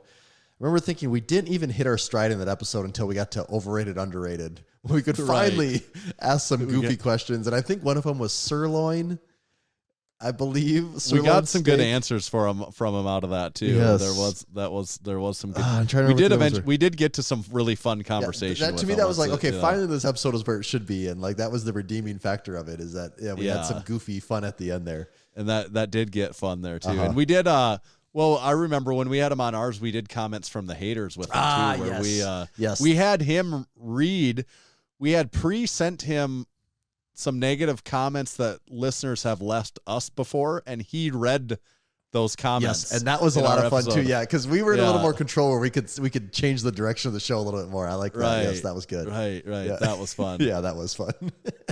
Then number 25, we're September 2020, so just a few months later. This is episode 232, the creation of the first introduction of our Lift Hard, Live Easy. I said motto. Is that our motto? Like that kind of became what the representation of the brand right there. Right. Because prior to September 2020, I think that was really undefined, and then we were really thinking of t-shirt design. I think. Really, it was like it's kind of like everyone else has this thing like that kind of explains it's either the name. It's a lot of times it's just straight up the name of their clothing company, like for our contemporary. Yeah, most people didn't make a word to name their company. Right. If it's live large, you're like, okay, I get it. If it's kind of fit, kind of fat, you're like, okay, I get that. You could go down the list. Bacon and barbells, caffeine and kilos at the time. Right, and us as Massenomics, you're like, well, what's Massenomics? And it's like, we almost need this thing that describes us and our stuff and what we do. And this is also when we started to take t-shirt designs way more seriously, where it used to just be, we haven't had an idea for 6 months. Maybe we should do something. And here was when we're like, all right, no, we need to start thinking of ideas regularly. And this was something that came about fairly early on in that process.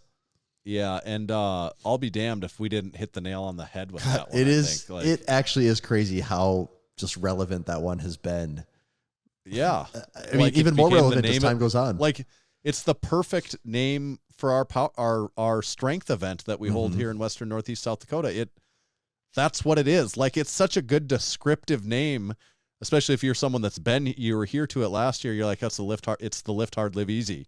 Like, that's what you would say. It's the Lift Hard, Live Easy. And it's so perfectly, like, that's almost all you need to say, because they are equal parts in that formula for that event. And kind of, that's also true in a larger picture of everything we do, probably. Yeah.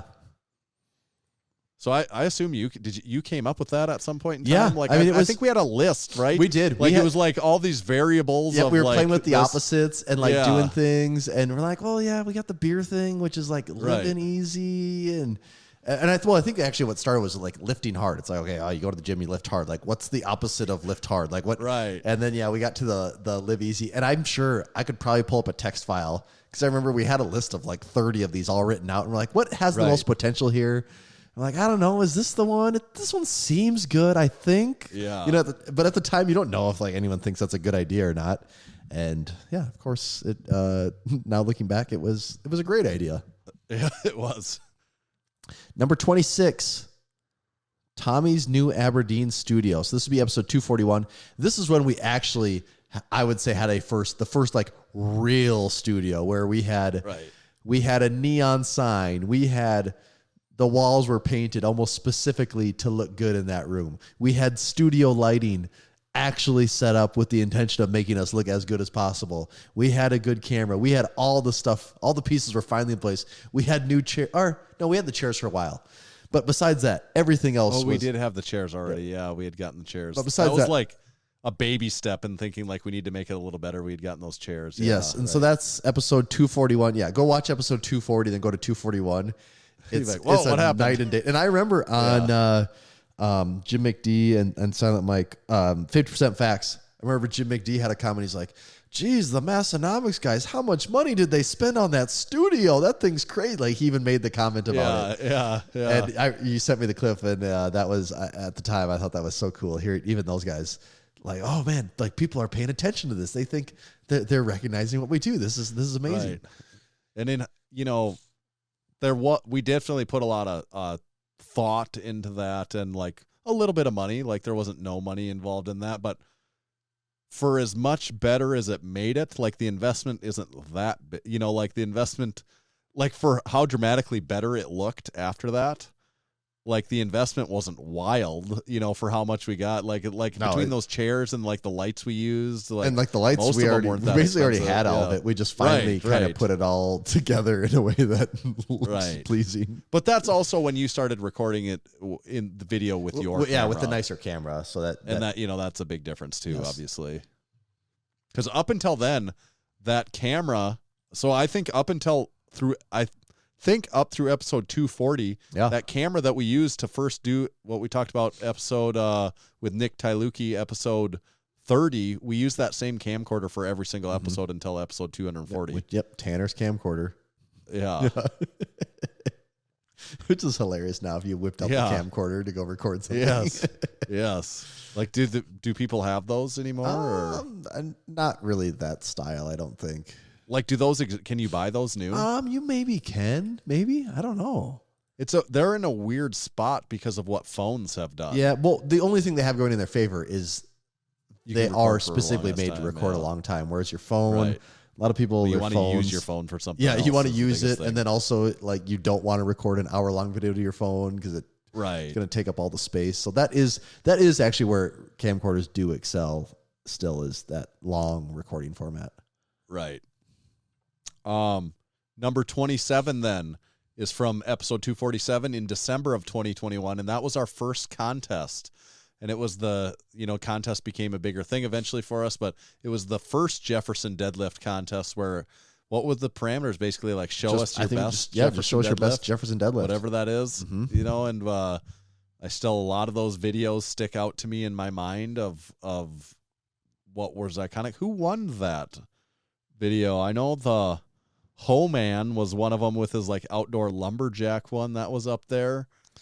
There was a lot of like the Bench and 315 tee must have been out because there was a lot of like stone coldish things going on. I remember there was one that was really funny with someone upside down in the bands. doing. Yeah, that was Cody. I think Cody signed up for the Strongman event at the 2024 Lift Hard Live Easy Classic. That was Cody out in. He trains at the training hall, Ode Haugen's gym in California. Yes, I'm pretty sure that was Cody, the world's strongest bird watcher. There was some tandem ones. Big Jonathan did a really big tandem one. God, I cannot remember who won that thing now. I think Steven D and his homie did a big tandem one too. One of the some of the early supporting members there. I don't remember who won that thing, which is crazy. I can't. But I remember having that conversation though. That was a hard decision to actually pin down. There was 5 that were so good that to pick the winner was tough. But that I think that's impactful because then we've since had many other contests like that, similar or kind of based off of something like that. Next on the list, number 28, be episode 275 in July of 2021. This is pivotal. This is a top 5 moment, I believe, and that was starting the Discord. And man, you would have never in a million years guessed the effect that this would have. One, that people would even sign up for this damn thing or be in it, talking on it, and the effect that it had down the road. This is nuts that this is 2.5 years later, the impact that this has had on the business. Yeah, it's completely changed our business. Like the supporting members and the Discord combined, that's like and now I'm not sure where we'd be at. If you say you have a Discord behind a paywall, if you follow podcasts, people, you're into internet stuff, like that's not a weird concept. That was kind of a weird concept back then. We definitely started that at the right time. Yes. I don't know why. If you're starting that now, it's doable, but it's a much more saturated market. It's a tougher one to do. Well, and I don't know that we did it at the start of 275, but it wasn't long after. I don't have this as a specific moment in there, but that's the Discord is what eventually started us live, letting because our Discord live listening. Our supporting members have the option of live listening to part of the show. And before that was never an option before the Discord. But isn't it interesting? I would have kind of thought the same. I couldn't remember the gap, but the supporting members were around for almost 1.5 years before the Discord. Well, and it's also, we can look at our sheet, the number of supporting members we had. Right. The rate that we were getting them pre and post Discord is comical. Significant, yeah. Then in 29, here we go. I'll play us in on number 29. This is episode 293, November of 2021. Hey guys, Tanner from Massenomics here. I wanted to talk to you about safety. Safety should never be an accident, especially when it comes to your favorite beverage. Say goodbye to constantly fumbling around the gym, looking for a place to safely set your drink. Say hello to the Drink Spotter. The Drink Spotter will revolutionize the way you enjoy your beverage of choice in the gym. The Drink Spotter is made in the USA. It's built from heavy-duty 12-gauge stainless steel. It's made to fit 3x3 racks with options for 5/8-inch pins or 1-inch pins. We noticed a gaping hole in the beverage receptacle market for the gym environment. And we figured we're just the 2 guys that can fill a hole like that. The Drink Spotter is the only way to safely and properly affix your favorite drink to your rack of choice. Purchase your Drink Spotter today at Massenomics.com. Shipping and handling fees may apply. Man, it's been a while since I've watched that video. Hearing that now, and now that we've done a bunch of YouTube videos, do you think to yourself, I sound much less natural there than I do now on YouTube? Yeah, and what's probably the funniest, so that was November 2021. That's when, what we're getting at here, that's when we launched the Drink Spotter, which of course has been a huge product for us. But what's funniest to me when I listen to that is we did this infomercial for the Drink Spotter in November 2021. Then when the Drink Spotter Lite came out, we did another infomercial. And you watched them in succession. The Drink Spot, this wasn't necessarily intentional. The Drink Spotter Lite infomercial is almost like a parody of that is like on steroids. It's just turned up to 11 and then some That's more. like at 5. And then if you listen to the Drink Spotter Light one, it's like I'm screaming the entire time. Like that, I'm talking so calmly. What's so funny is that if you just listen to that audio, so for the audio only listeners, if they've never seen the video, it kind of just sounds like, I guess Tanner's sort of giving me a cheesy sales pitch. The video does a lot of the lifting as far as the comedy of that. Yeah. If you watch the video, you can see, all right, there's a lot more tongue-in-cheek, goofy stuff going on here. But if you were to play the audio of the other one right now, you'd be like, whoa, lay off on the meth, man. What's going on here? Like, it's just crazy. I should actually see if I can just because you played that one. I wonder if you've got it, if you can play it. I mean, I can pull it up here too. I'm sure on my phone, just for comparison's sake. Can you pull it across? Otherwise, I can do it here too. The keyboard I have in front of me just died, so I got to plug this. Oh, thing I might be able to get to it. We'll just race, and I'll probably get to it here. Yeah, you're gonna get to it first. Boy, why when I search Drink Spotter Light is it not like the first thing that pops up? Really? In YouTube. Okay, Drink Spotter. It's got to be there. Okay, Drink Spotter Light. Here it is. It's been a while since I plugged into this, so I think it should work, but what do I got to turn on? Oh, the USB one or sorry, not the USB one, yeah, it should be Is it the phone one? Oh yeah, maybe it's the phone one. Yeah, sorry, yeah, the phone one. All right, let's try this. Hey guys, Tanner from Massenomics here. I wanted to talk to you about safety. Safety should never be an accident. That's the old one. Especially that's the old one. So yeah, calm and collected on the first one. Yeah. From the same revolutionary minds that brought you the original Drink Spotter, we now present the Drink Spotter Light. It's newer, lighter, safer, and more versatile than ever. The Drink Spotter Light is made in the USA. It's built from aircraft grade, durable, 50-52 aluminum. It affixes to metal surfaces of all types with a high strength, rubber coated, rare earth 40-pound magnet. It's perfect for home gyms, commercial gyms, or anywhere that beverage safety is important to you. And did we mention it's cheaper? 47% cheaper to be exact. In this economy, in 2021, we noticed a gaping hole in the beverage receptacle market for the gym environment. And we filled that hole with the original Drink Spotter. Fast forward now to 2023, where we noticed that hole to spread wide open again. And we knew we needed to fill that hole back up with the Drink Spotter Light. Remember, safety should never be an accident, especially when it comes to your favorite beverage. Purchase your Drink Spotter today on Massenomics.com. Shipping and handling fees may apply. Man. It's just turned up in that one. That one was really fun, though. I remember when we shot that one, and we recorded a couple, and then I was like, I think I just need to, really, well, we shot a couple, I don't know, just maybe yell even more in this one. And then I was like, okay, on this one, I'm just going to, what I think is the most ridiculous, I have to be a little more ridiculous than that. I recorded it and been like, all right, that seemed insane, so I think that's good.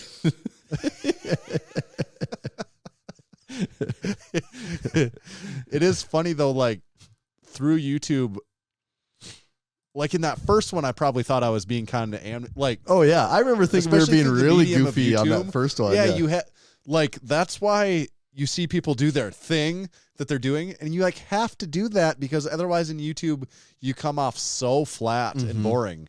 That one, I am going when we recorded that, I felt like I was being insane, and it is a little over the top, but it's still kind of just a little over the top. You physically and almost mentally have to do jumping jacks and then go straight from your last jumping jack to talking directly to the camera, and that's how you get in YouTube mode. That's where you need to be. Yes. And if you don't need to physically do it, you just mentally maybe oh, I'm doing jumping jacks. And what's up, guys? Tommy from Massenomics here, and today that's what you have to do. So that was November 2021, the original Drink Spotter, and that's just so important because this was it's a product that's altogether different than the merchandise and everything else we normally sell, and it's become a product that we still to this day continue to sell a whole bunch of them, thankfully. So love to get the Drink Spotters out there. All right, we're going to jump ahead a little bit in time to number 30 here, which takes us to August of 2022. And that would be a pretty modern era here. Yeah, really. This would be episode 332, and that was jorts. Was that when we first was that when they went for sale? Did we announce them for sale? I think that's when they went for sale, so we'd been working on that for a while, because that did not happen immediately. No, it did not. And that was one of those products where people are asking for it, and we figured out a way to make it happen, and I'm glad we were able to do that. Yes. jorts. We changed the game. I'm glad we were changed the first game. ones to make that happen. Yeah, ever, first ones that in the have ever history. done it. That All was right, us. should we kick off the live listeners? And I suppose they've probably had their fun. yeah, they're gonna have to tune in to find out the last 10. Well, what do we got? Yeah, To see if any of them specifically made the list. yeah, some of them might have made the list in this last 10. Oh, and Classic some of them Jeff still Tuck. got talking That was- privileges. Even That was Big Joey getting in a quick that Big Jeff reference. actually, I don't think Big Jeff anyone. thing. I don't think anyone will hear that though. So it's Oh, okay. Yeah, you're right. That part of it wasn't actually recorded. Well, you'll just have to imagine. all right, Tanner. It's just us. All right. Okay, so number 31, Chad Wesley Smith visits Western Northeast South Dakota. This is episode 342, October 2022. So just a little over a year ago, Big Chad came. It doesn't can't believe it's been over a year almost. I It can't seems kinda either. Crazy, but that was quite the experience. That's something when we started the podcast. If you would have told me that was going to happen, I'd been like, "What do you mean? Not Why in would a you come?" million years. Yeah, No yeah. way. Especially someone like Chad, who has been so influential to us as powerlifters and powerlifting fans, and over that, the course of time of this entire thing starting in 2014, 15, 16, and then going to 2022, and he's here to shoot content and hang out pretty much. Just an awesome experience, and just another one of those things that, continues to validate Massenomics as a very legitimate whatever the hell it is that we are and whatever the hell it is we're doing. And looking back on this one, he brought Shorty with him. Shorty recorded video. Yeah. And remember, we're like, man, shooting video, that's what we need to be doing. But that's so much work to do a whole workout like that, all of that. And then here we're like, that's just what we do now. We're almost what are we, 9 months into this, doing that exact same thing every single week again. Yep. All right, number 32. This might be, it's hard to maybe put an exact date on this. Yeah. But this is was when the earliest comment I could find in the Discord, actually, of this. And from this, Big Jeff. Yes, Big Jeff, December 2022, episode 349. One of the first documented mentions of the Costco chicken bake and its almighty macros. Yep. And I mean, all credit does go to Big Jeff on this one, right? He was the first one to really bring it to attention. I think Big Jeff was one of the first ones, and then Big Luke was really also looking into the macros. So Big Jeff and Big Luke, two supporting crew members there that really spearheaded. We would not talk about the chicken bake if it was not for them, to be fair. Mm-hmm. And that's credit another where one credit that people made a few mentions in a Discord, and that's now some of our best performing YouTube videos ever are based around this chicken bake. Yeah, and we're going to hopefully all get to have one together in about a week. Yeah. I'm looking forward to it. I still haven't freaking had one. Which is hilarious, too. Yeah. There's all this to it. You've actually bought them and you still haven't had one. I really want one. I gotta I don't know what that tastes like. I don't know what the flavor of that is at all. I've got ideas, but I don't know. It's almost better like. that you've just had this much time to think about it and hear this many people talk about it, but you still don't actually know what it is. Right. That's great. Yeah, I'm gonna finally get to pull back a layer of the chicken bake curtain. So then we're to number 33 on our list of top 40 moments, and it's episode 351, December 2022, almost exactly a year ago. Tommy moves to Crew Falls. And we changed the format that we use now for the last 49 episodes, or 50 episodes, really. We're at like 50 episodes on this format, where that was a big undertaking. And we had some struggles. To the listener, you would maybe only notice like 1 week of struggles. But to us, it felt like it was a process to get that going. I mean, now we got it smooth sailing, and, it seems crazy that it was as complicated as it was, but at the time, it was an undertaking to get this thing working right. It was, and if you watch that, was 351 actually the first episode where we recorded remotely? Was that actually 351? Yeah, if you watch that episode now, 351's a sketchy one, and then watch a more modern episode, it's a very big change. Actually, even if you watch 351 and jump ahead to like 354, or even like 2 or 3, literally by like it's a week huge after difference that, there already. And it was. We've talked about this. I remember moving, which is already incredibly stressful. I left my family in Aberdeen and I came down to Sioux Falls a week early to kind of get moved in and prep some things. And my wife wasn't done working in Aberdeen yet. And so first of all, like uprooted my whole life. I'm away from the family.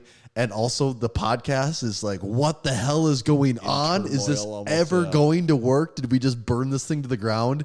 And we had I think there was a couple nights where we were up to almost 1 a.m. talking, trying to figure out how the hell do we do this?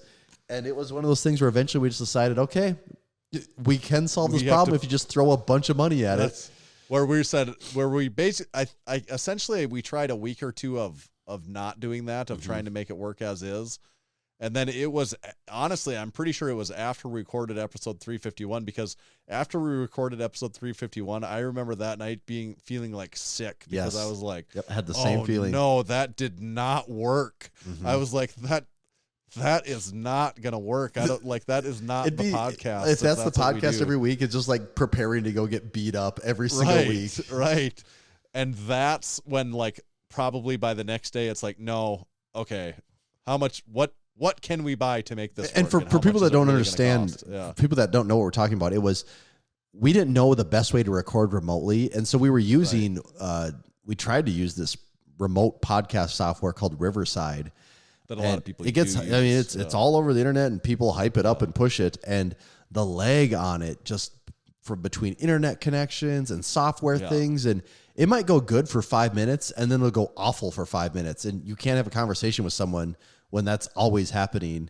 And so that was what we had us so on edge, is how the hell do we do this? And then, that was finally, we had the conversation where, nope, Tanner needs a new computer. So the computer is not a part of the equation.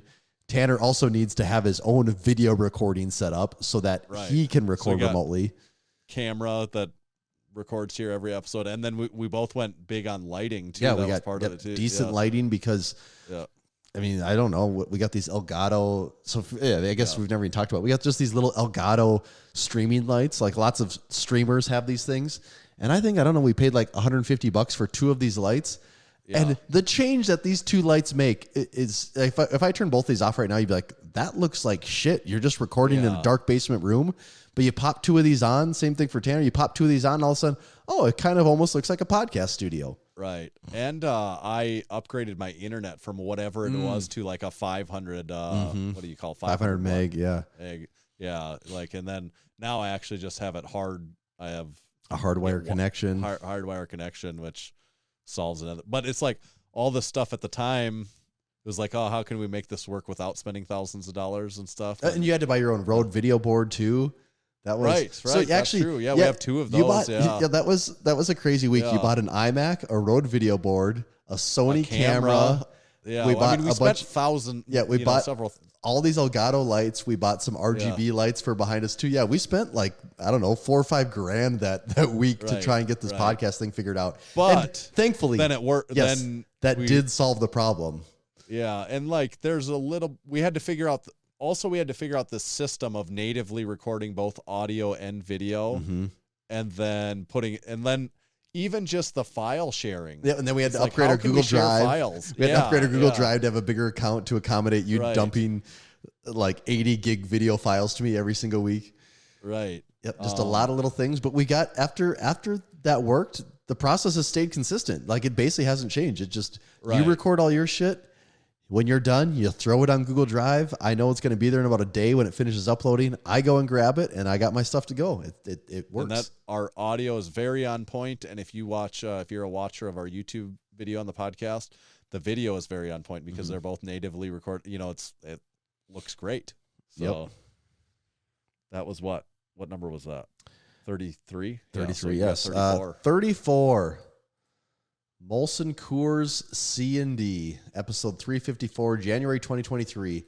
And we've got a hell of a couple months here. We did. There was a lot. There was a lot happening over a few months there. Yeah. And we've talked a little bit about this. We actually did, if we're going to really explain, we never actually got a cease and desist from them. That's true. We just got sternly worded letter from a lawyer that represented Molson Coors and said, yeah. And also, it's almost like a headhunting lawyer that they do have. have power of attorney through Molson Coors and a whole bunch of companies, and they're eagle eyeing. They're searching out people that could be potentially infringing. Because then they can pick up the case and start making money now. Right. And they also didn't. So we don't know that anyone at Molson Coors ever even. I don't think so. We don't necessarily know that an employee from Molson Coors has ever even seen a single thing of ours. Yeah, I don't. And it was not a cease and desist. No, it was not. It was just like, hey, you're gonna need to take this down. Also, they did a very poor job. They told us to take down several things that just literally, like the OG tee, the varsity tee. They said you have to remove these items. Like that made no sense at all. We just didn't. And there was never also if we're speaking frankly, there's like some gray area there of like, could we have? Here's another funny thing about it. Okay, I'm sure we've never talked about this, but the the email they sent us, they forgot to change one of the names of the last person that they sent the letter to. So there was another business's name on the letter. Right. And we've monitored them, and they have not still to this day taken their stuff down, ceased or desisted. And I don't, we don't know how that's played out. Maybe there is maybe they never took it down because everyone closed up shop and they don't operate anymore. I don't know. Right. So we don't know what actually happened there, but there is some gray area kind of, which is a funny thing, but we chose to take, we have to be conservative. Yeah. And because it does bring up the whole thing again of, we are at the end of the day doing parody here. This is parody. Right. We're not actually just putting their logos on our stuff. We are doing our own version of it, and it is providing some type of commentary, and it is parody. But from our limited legal understanding and from talking to a few people that have better legal understanding, it's ultimately at the end of the day, that is a legal defense, not a safety shield that protects you in any and all instances. And it's up to it could be fair that it's a fair. It could be we have there's certainly a fair argument to be made, but it's not black and white. Well, and also, if that wants to go to court, who has more money to fight that in court? Us or Molson Coors? I mean, it's a funny thing to even think that could ever, that would ever, obviously that's not a thing we can do. We're not yes, we'll take them on in court. Yes, hit us with your best shot. If you're not familiar with the American justice system, like bugs. Yeah, in situations like this, if you want to know how the court system typically works, it's like, who has the bigger bank account? Because the justice system tends to favor that person more times than not. And even if we somehow got, if it went to the court and is going through things like that, we would just spend so much money on fees and stuff that even if in the end of it worked out for us, we'd be nothing. We'd be a shell of a company. There'd be nothing left. Right, exactly. Your Honor, I'd like you to see Exhibit A, where here, in fact, the president of North Dakota does say that this is a top podcast in Northeast South Dakota. It makes some. You guys have been. You've made this trial take weeks, and all you've done, you've showed us exhibits of billboards and what are you guys doing? What is this about? A bunch of fictitious characters that we're not sure if you made these people up or if these are in fact real people. This is a crazy court case. My next piece of evidence that I would like to present to the courtroom is our last 350 episodes of the Massenomics Podcast. Please, everyone, take a listen at your leisure. We're going to need to get everyone up to speed to provide context for how we arrived at where we're at today. Like how you can definitively place this in the category of parody. Next one, number 35 on the list. This is at episode 358, February 2023. This has become a bigger and bigger thing for us every single week. It was don't call it a comeback because we ain't never gone. It was our comeback to YouTube, where we go back to putting out a new YouTube video basically almost every week. I think maybe in this stretch we've maybe missed one. We missed one week, but there was also a week where we had double. Or no, we didn't have. Did we have double? We might have kind of had double-ish on something. Because we had we had Nick's video of the meet. But was that its own? That was a double? That was a double week, wasn't it? That was a double whammy. So we still do technically are on pace to where we didn't have an episode every single week, but we will have 52 over the course of 52 weeks. So, and I would say it would take something drastic for us not to have an episode of the podcast come out every week. Yes. We're at 400 and we've never missed it. If we had some major life events and we had to not have a YouTube. Yeah, it's just a dumb streak in our head that's fun to keep going. Right. Yeah, exactly. And we want to make an effort of doing a better job, and we want it to grow. So we know from our own past formula on something like the podcast, the number one way to do that is just keep doing it, like be consistent. That is our own advice. And you do get better. Actually, we were talking about this, how now we can sit, the last time I was in Aberdeen, how we knocked out 3 or 4 videos in an hour, and they felt fun to do. They felt relatively effortless. These videos are yet to come out, but I think people are going to find them entertaining. And in February of 2023, that would not have been the case. That's not how that would have went at all. Yeah, we've had a developing take on how we do that for sure. Yeah, right? our style and format for how we like to do things. And not that there's one way, but we have started really recently to arrive at a style that we think works best for us. Right. Yes, and make it sustainable for the long run and make it just enjoyable for people that are watching. And we've seen progress in our YouTube. We're approaching 5,000 subscribers on our YouTube channel, which that's not easily done for us, at least. Some people, if you're Sam Sulik, you blink your eye and you're up 5,000. But you just wait an hour. Right. It's been a grind for us, but we are seeing progress. And we did monetize our YouTube channel this year. After having a YouTube channel for like 8 years, we finally monetized it, and it's just another thing. That's one that's funny because it's not monetarily, it's not that much money, but also when it's zero money, you don't really have much of an incentive to try that much harder. Right. And even just seeing some dollar signs going there, now all of a sudden it's attracting a little attention, and it makes you want to put a little more effort in, because you just think, well, what if we doubled it? Yeah. And then you're like, oh yeah. And then what if we doubled it from there? And then you have a week with Mike, and you're like, well, we just like 10x'd it this 1 week. Right. Right. Like, and what if that was every week? Yeah. What if we got it there even half that all the time? Then I agree totally. Like, watching that as another analytic makes you want it more. So that is important. Like the monetizing it is more important than I would have thought it is, even from the moment we kind of waffled in a way that decided to turn it on. And and also not from a financial standpoint, but from a way in that it attracts your attention.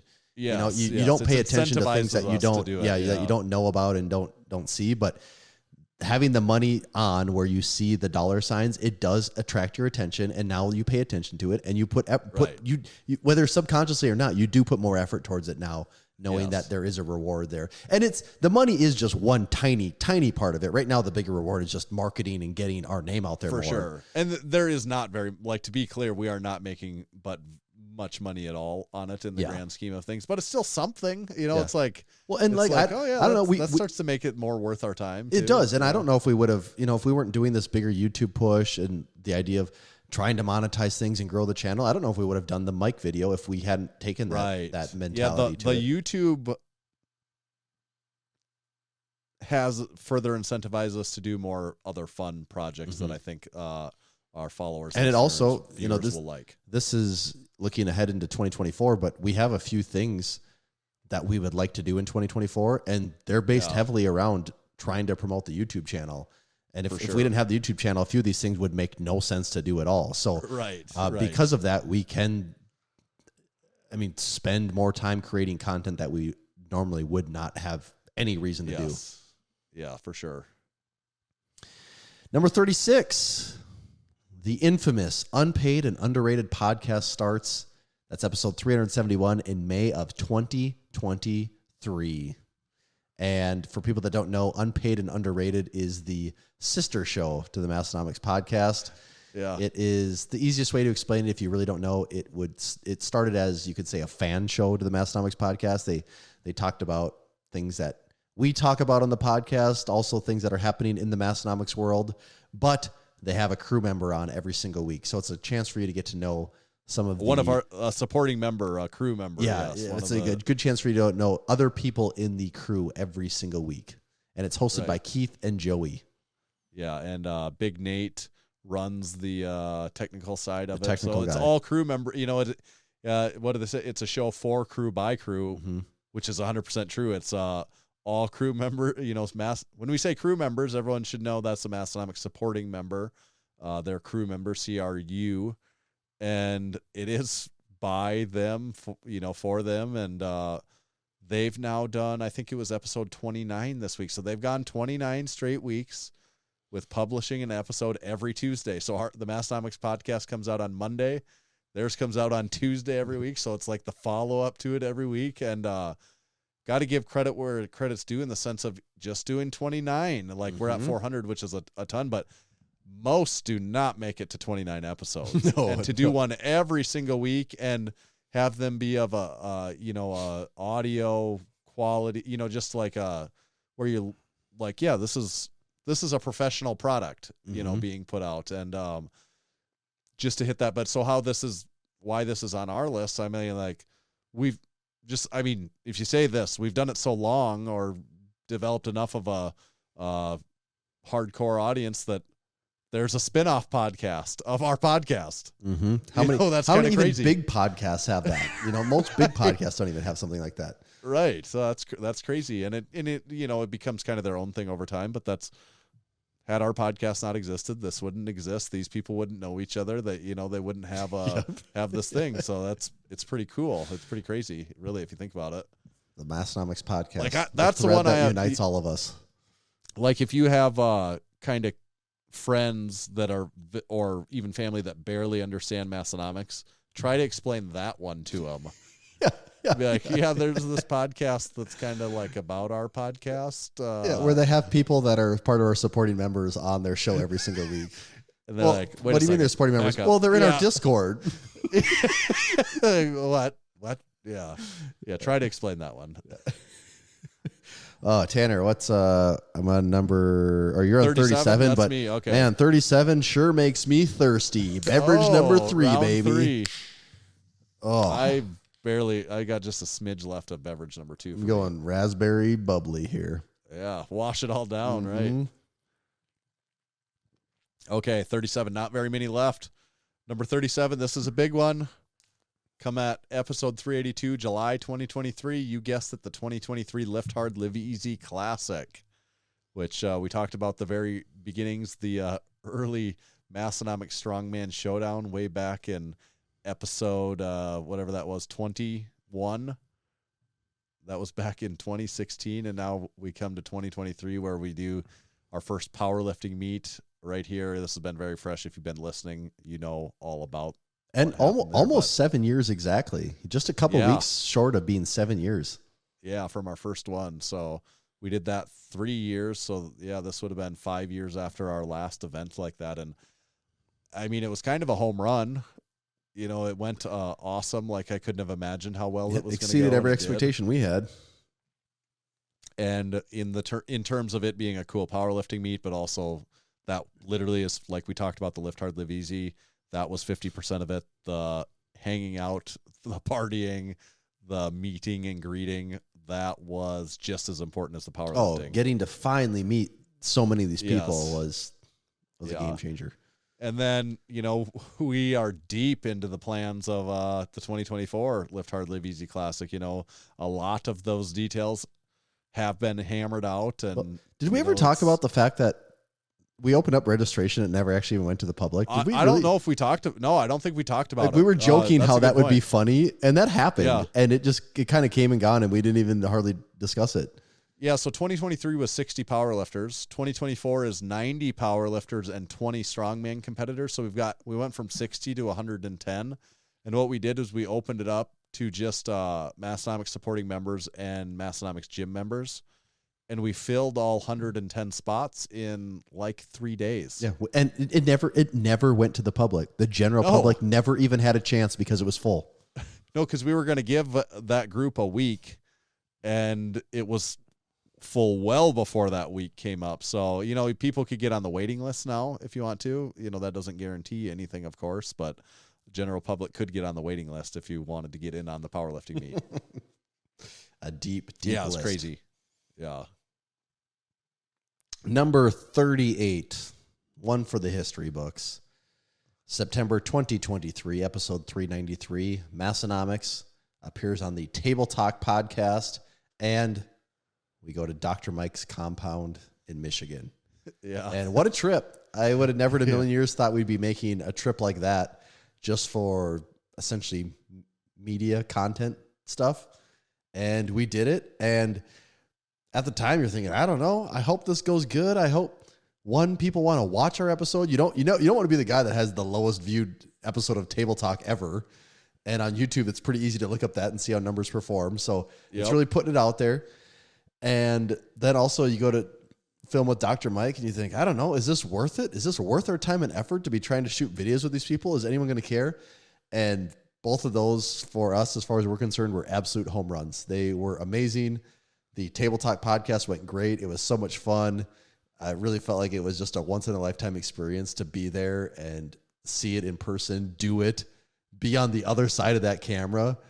And Dave's a legend. It's hard to put into words all the stuff that goes with that. And then to follow that up immediately afterwards and go to Michigan and go shoot all this stuff with Mike. And it just, like, from the second we walked in, it just felt like we were all good friends that we've known each other forever. And it's like, oh yeah, of course we're shooting this video. Here we go. Of course we're just going to hang out in your house here. It really felt like we never missed a beat. Like, I think there's tons of friends that, not that I would film YouTube stuff with, but there's tons of friends that I feel like I'd have to spend more time catching up than I did with Mike. And it was like, oh, here we go, man. And it was, and he was all game. So that whole trip was just a war. And then also the fact that we did the whole thing in like 48 hours. What a whirlwind. Just absolutely insane. Yeah. It just it was really cool. It was so fun. And it just really validate to me in my mind that, like, these two guys that are such big figures and, that I respect a lot, that they value us too. It's just really validating, where it's like, yeah, God, damn right. We're doing it. So just really cool. Pretty crazy. One thing, if we go back to 14, 15, 16, 17, 18, 19, 20, all these prior things, if you would have told me that was going to happen, we'd be on Dave Tate's podcast at a Elite FTS compound, I'd be like, no way. That makes no sense. Like, I would literally say that is impossible. Okay. Number 39. We're getting very recent here. I've got this listed as November 2023, the month that we're just closing out as we speak. And the topic here for episode 396 is simply one name. A man that only needs one name. It's like Cher. It's like Prince. Who else? Man, that's a good question. Who else only needs one name? I'll tell you who else it is. It's Brian. The man that needs one name. This man, due to one comment, has become so influential. I got one for you. Denzel. Recency bias. Denzel. There's another one name. There you go. I know that. Probably maybe some recency bias at play here, but the test of time when we get to episode 500, 600, we'll tell the 800. time Brian still matters, but right now, Brian, very influential in the podcast, Massenomics Podcast sphere. Brian, of course, was the one on the Taylor Swift meme. He left the comment that said, unfollowed, thanks for making this so easy for me. And that wasn't anything we did in particular as far as comments to follow up, but the community really got on Brian's case. And I do have one piece of follow-up information on this. I was hoping for a different surprise here today. I did not get what I wanted out of this, but since I can't surprise you with that, what I'm going to surprise you with is just at least something. This is just a fraction of what I was hoping to have for tonight. But on November 13th, I messaged Brian. No, really? And I said, "Hi, Brian." This is maybe like almost a week or two after what happened. This is probably almost 2 weeks after it happened. I said, "Hi, Brian. A recent comment you had on one of our posts got a lot of activity from our audience and continues to be referenced today. Any chance you'd be willing to hop on a quick call for our podcast sometime to discuss it? It would be a fan favorite." Brian's response. Do you want to know what Brian said back to that? No. He said, "Unfollowed. Thanks for making that so he said, tell me if you believe this. You the listener, you tell me if you believe this, what Brian, for all because I know he's gotten DMs from many other people, and that one comment he had hundrds of responses, so he had to have just so many notifications on his Instagram for that. Brian's response that I think I was polite and I really wanted to get him on the podcast. You actually sounded like a company reaching out to a guy. You didn't sound like a guy. You sounded like you took the business company. That's what I was trying to, and that's what I wanted him to feel like, not like that we're trying to antagonize him. And he said, "Sorry, I don't recall commenting, but I'm glad it's helping your page. Thumbs up." Which is amazing because that means he's either talking so much shit and leaving so many comments online that he doesn't remember, or that he just can't fess up to it. He's too embarrassed to. I do not believe that. I do not believe Brian. No, there's no way that Brian leaves a comment and gets notifications that he has hundreds of replies. Yeah. And I know he's gotten, Dave, the meet director of the Lift Hard, Live Easy Classic, he sent me a screenshot. He's reached out to him and said, what do we have to do to get you to lift at the Lift Hard, Live Easy Classic? And Brian's responded to it. So what does Brian think? Like, he's like, oh, random people just are dying for me to go to their meet in South Dakota. These dots together. He just can't figure out the puzzle. And this was after I think David sent that message too. So I don't believe it. And I did follow up. So he sent me that message, sorry, I don't recall commenting, but I'm glad it's helping your page. Thumbs up. He didn't answer my question. I'm asking, do you want, so I said, would you have any interest in a quick call as part of our podcast sometime? It would not be antagonistic. It would probably just be a quick 5 to 10 minute call. That was on that November 13th. Today, I never got a response. I messaged him one more time today as a last ditch effort. I said, hi, Brian, just thought I'd check one last time. We're recording our episode 400 tonight. So seeing if you might have time for a quick 5-minute phone call. No response from Brian. So to be continued. I was really hoping my surprise right now would be to get Brian that the DM on the phone. is just blowing up. He goes, let me on. I'm ready to come clean. And I do not get to present Brian here for everyone today.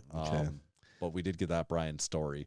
So ask yourself this, or answer to yourself. Do you believe Brian that he says, do you believe either of these things that Brian says when he says, sorry, I don't recall commenting. Do you believe that? And then also, do you believe, but I'm glad it's helping your page?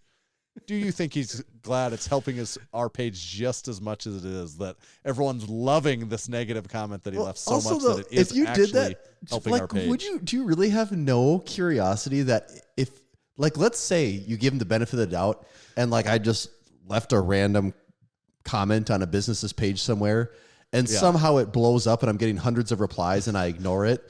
Okay, that's kind of crazy, but maybe you have notifications turned off and you don't know how to look at your notifications on Instagram. Kind of weird, but maybe that's you. That seems a stretch. Kind of weird, but maybe that's you. If that business then reached out and said, hey, you don't realize this, but you left a comment that lives in infamy on our page. And then you go and you're like, oh, well, good for you. I don't want to know what that was and I don't know who you are, but good for you. I have no desire to know how I impacted you anyway. Right. That's just so crazy to me that your head's buried in the sand that hard that you're like, nope, I'm in my lane and I don't change for nothing. Yes. So I think there's some lying going on there. I think so too. Brian Lion Brian. All right. Now this brings us to the end of our list, the end of our trip, the end of our journey. Number 40, episode 400, December 2023. And actually, as the time we're recording this, it's Wednesday, November 29th, but this will come out 2023. Right. And it's actually pretty amazing that this does come out the week of Crew Falls. I mean, what better way to signify this week? We can all sit around and listen to it together. Maybe. it's actually the way we planned it. That's what we can do Friday night, have a listening party. Listening party. Yep. Well, I'll tell it's actually be fun. I'll tell everyone to come to my house and I'll say you all have to put headphones on and we're all going to listen to it on headphones in my basement together. Yeah. So it'll be like we're all at home listening and only we'll be in the same room. Yeah. My wife will walk down and there'll be 30 guys sitting in the basement in complete silence listening to the Massenomics podcast. It won't be weird at all. And we'll all kind of look and laugh at the little laugh sometimes. It's like, but we won't know if we're all in the same spot or not. So. Yeah. We won't even be listening simultaneously. It'll all just be random listening. We all started within a few minutes of each other's. So there's just kind of always laughter going on, but never at the same time. Yeah. Yeah. Episode 400. What a milestone. I don't know how much we need to say. I mean, we spent the last 2 hours and 40 minutes talking about this, but yeah, I really never in a million years thought it would get to here. So this is pretty awesome. That's what you would say, right? Actually, I never thought it would get here, but also after episode 100, I never thought that it wouldn't get here either, though.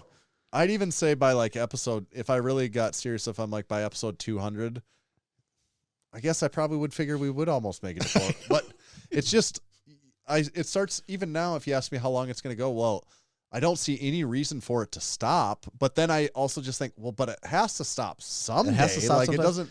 I just not everything goes forever, right? Like I just don't know nothing what goes it would forever. be. This is a reminder you don't get very many times in life, and it's the old Andy Bernard quote of, "I wish I knew I was in the good old days when I was in the good old days," or however he says that. Yeah. And as long as we're still making the podcast and people are still listening, we're still in the good old days. Yeah, And we're still doing this dumb thing, and people still enjoy it. Yeah. I mean, it's gonna be a Saturday when it's episode 700 and we have one supporting member. Scott Dodds is the only supporting member. Everyone else has bailed on us. No one cares anymore. And we're like, we don't have a single sponsor. We have 0 downloads. And we're like, why are we doing this? Like, why is this still going on? That's a much Saturday. Maybe that's what it takes for it to ever end, though, is just like no support. Like let nobody like, if it just starts going down and into a spiral of, like one of us is going to have to get in trouble for doing something bad probably in order to kill this thing. I don't know what. Like I can't see what's because we keep picking up new people, like it's not, I know. And then I think, but neither of us played the lottery, but like, let's say one of us won $5 million. All I think of I would just spend that much more time on the podcast because I have nothing else in life to do. That's true, actually, because I'm like, oh yeah, we'd quit for sure then. And it's like, well, no, I'd quit my job right away, but this is actually I'd actually quit the stuff that kind of gets in the way of the podcast right now. Right. I'd be like, we could just make the podcast really cool because we can go do it. Yeah, we could be doing remote podcast traveling all the time. It'd be great. Right.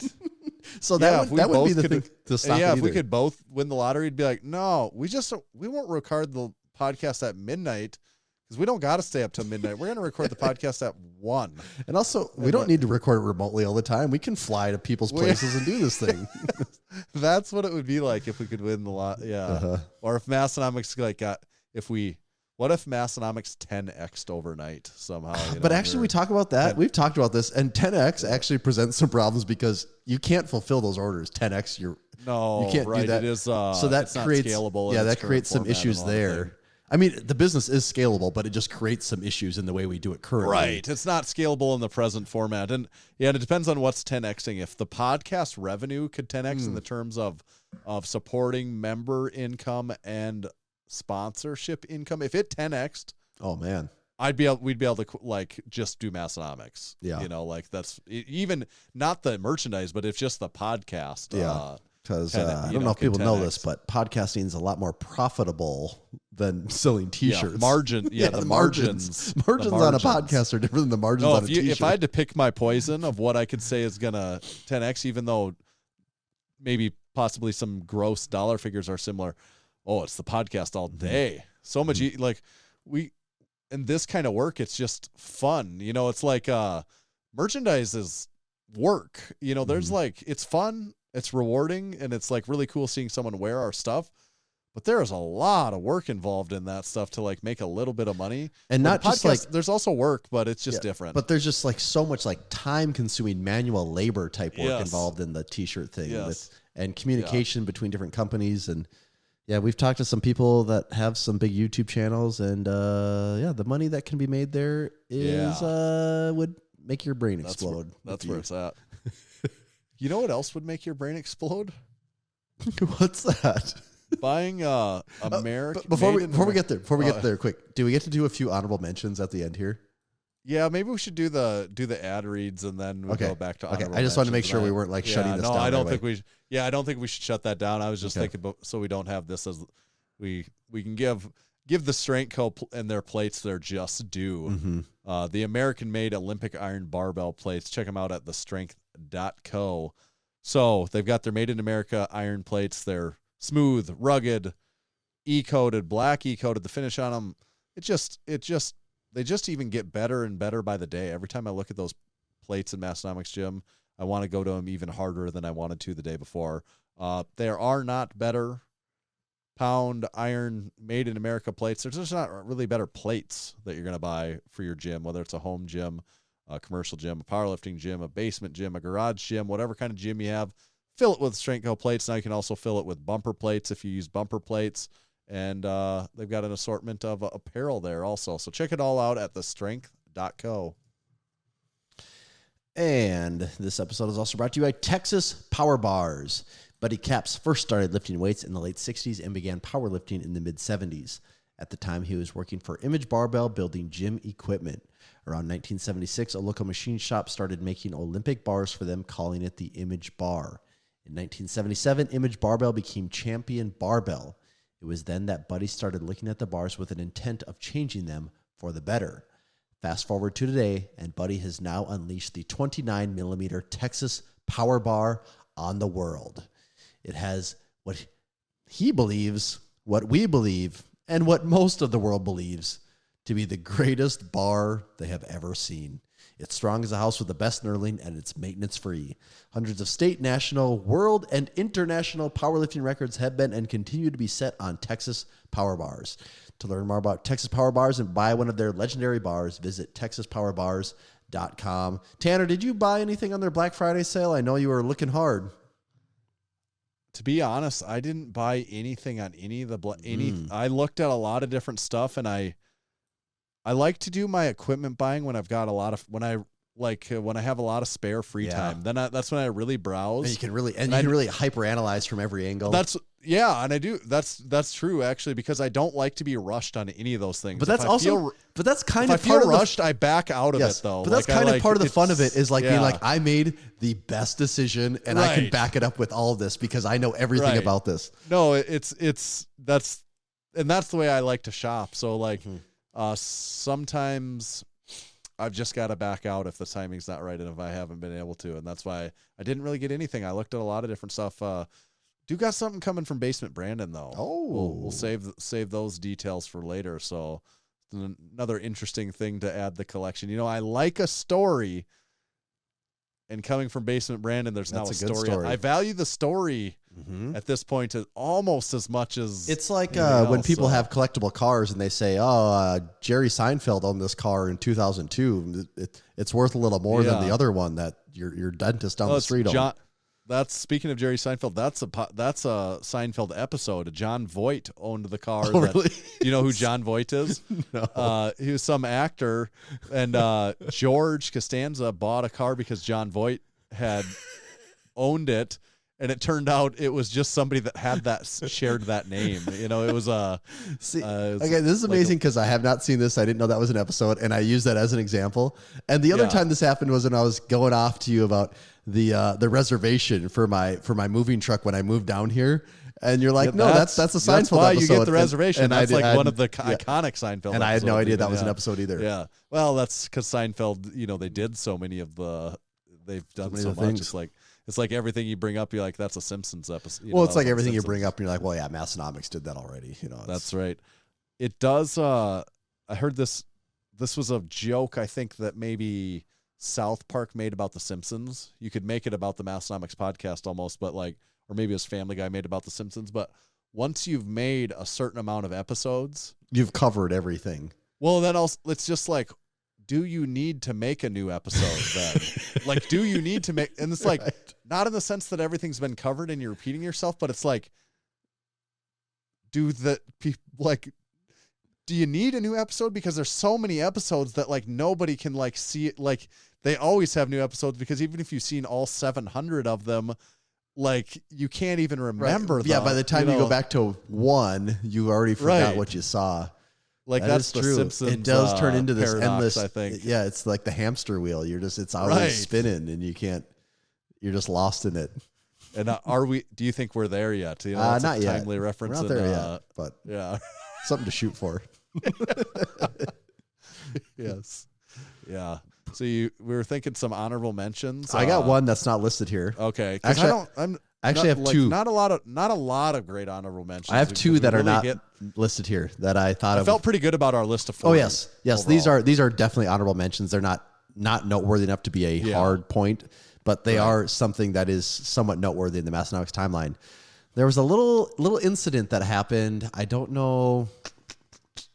I actually can't tell you when this was. I remember when it happened, but I don't know the time in the calendar. Well, these year. are honorable mentions. We don't have to have the details.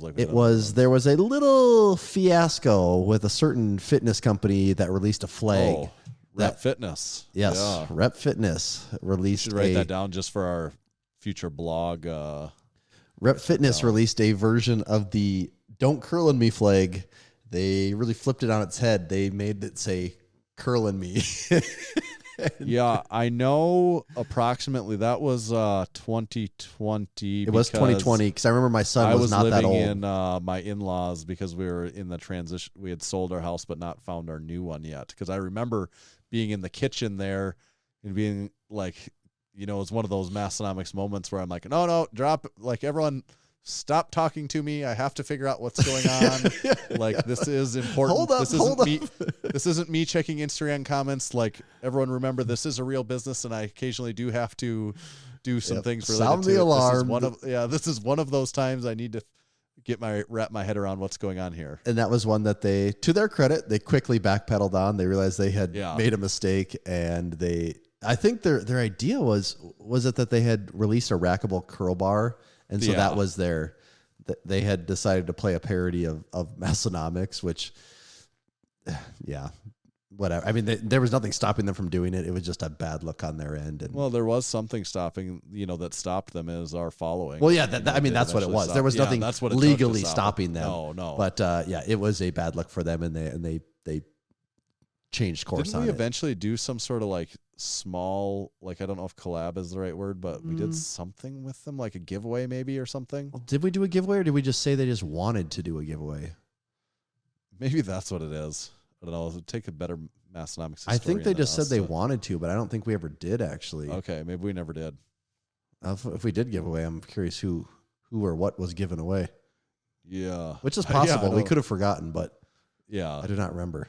So that was one. Do you want to do any of these other ones? Because I do have another one. I'll just say the throwaway, just for completeness, just since I wrote it down, the throwaway culture, that was in reference to the Silly Pints. It was influential at the time. That was October 2020. Wouldn't it be funny if you went back in time and the person that made that comment's name was also Brian? If it was Brian, wouldn't that be even funnier? If it was Brian, then you'd feel like, whoa, he is actually playing a game here. Yeah, with us. like he's on to something. Right. Then 10,000 foot view. Mm-hmm. First time I said that was episode 2, or the first ever recorded episode. And the second time you said it was episode 2, and the third time you said it was episode 2. Yes. So that's about what I had, I guess. I have one other one, and that is it's fairly recent, and it is I'll be up after my thing. And if I come completely clean on this, I've never said this. I kind of forgot about this. I did go back. I do have that audio clip, Tanner, on my computer. Oh. And I gotta make this mystery go a little deeper. The way people remember it is not actually how it happened. It is slightly different than.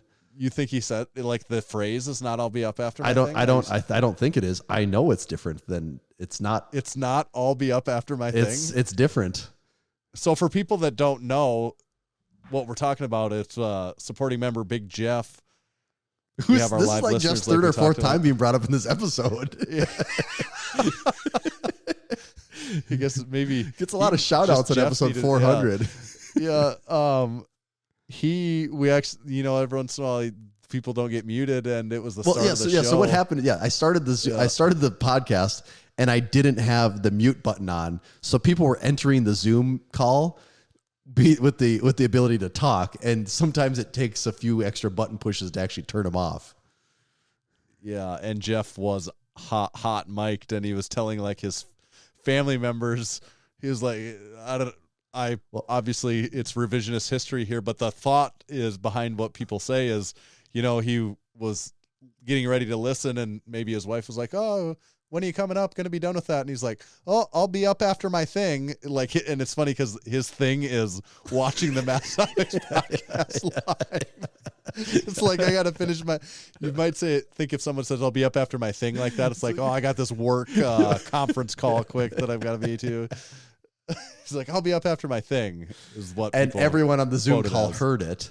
Yeah. Which they thought was so funny. And I'm not actually sure why. I don't really know why I have the audio recording of it, because it usually doesn't record that line unless we have that turned on. Oh, because it's on the USB. That's why. Yeah. So anyways, we did that, and we kind of laughed about it, and then it quickly became its own little inside meme. And I did go back, and I thought, okay, can I grab that audio? And I found the clip in there.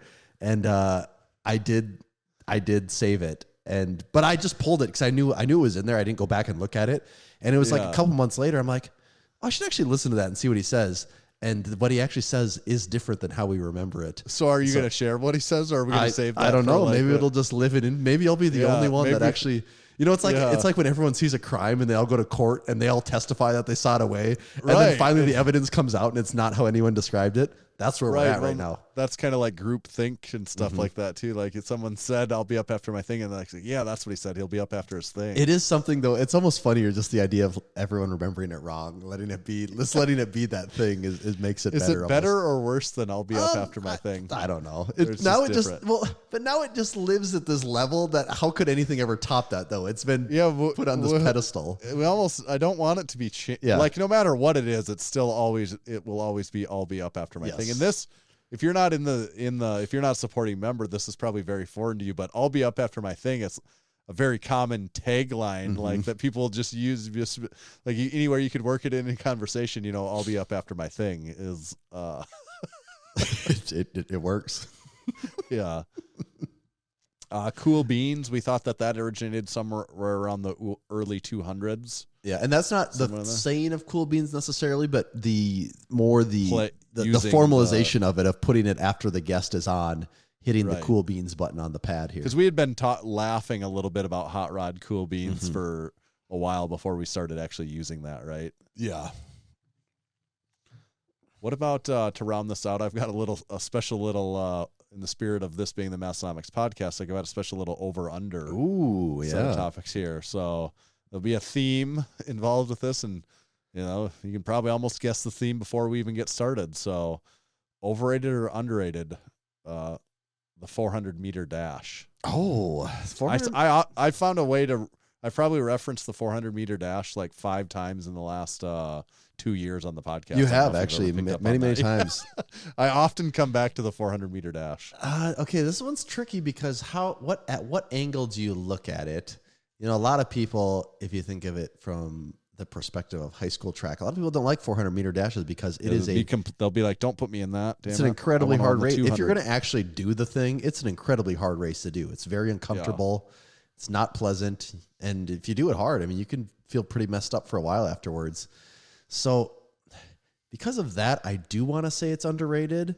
It probably is underrated. Actually, I think it is just underrated across the board because 1s and 200s do get a lot of the fanfare in track and field in general. Actually, just the sprinting events do. And 400 falls in that spot where it's not quite, to people watching, it's not quite a sprint.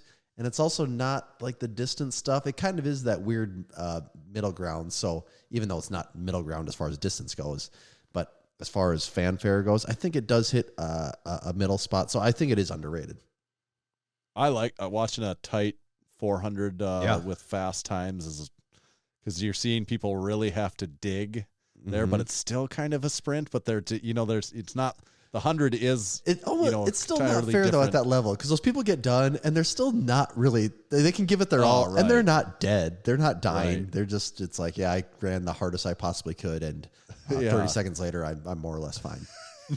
Yes. Okay. Overrated or underrated? 400 bad request errors. Not well liked. Not well liked. The most common one would be your 404 error. On the internet, your web page not found. So for people that have never really realized it, when a web page doesn't work, typically it does return some type of error for you, and those errors do mean something. 404 is the most common one, where that is the code for the error, that the web page, the website can't find the page you're looking for. And it could be for a number of reasons. It could be that the page was taken down. It could be that there is an actual error going on and the website can't find it for some reason. But, and there's other ones too. I forget what some of the other ones are.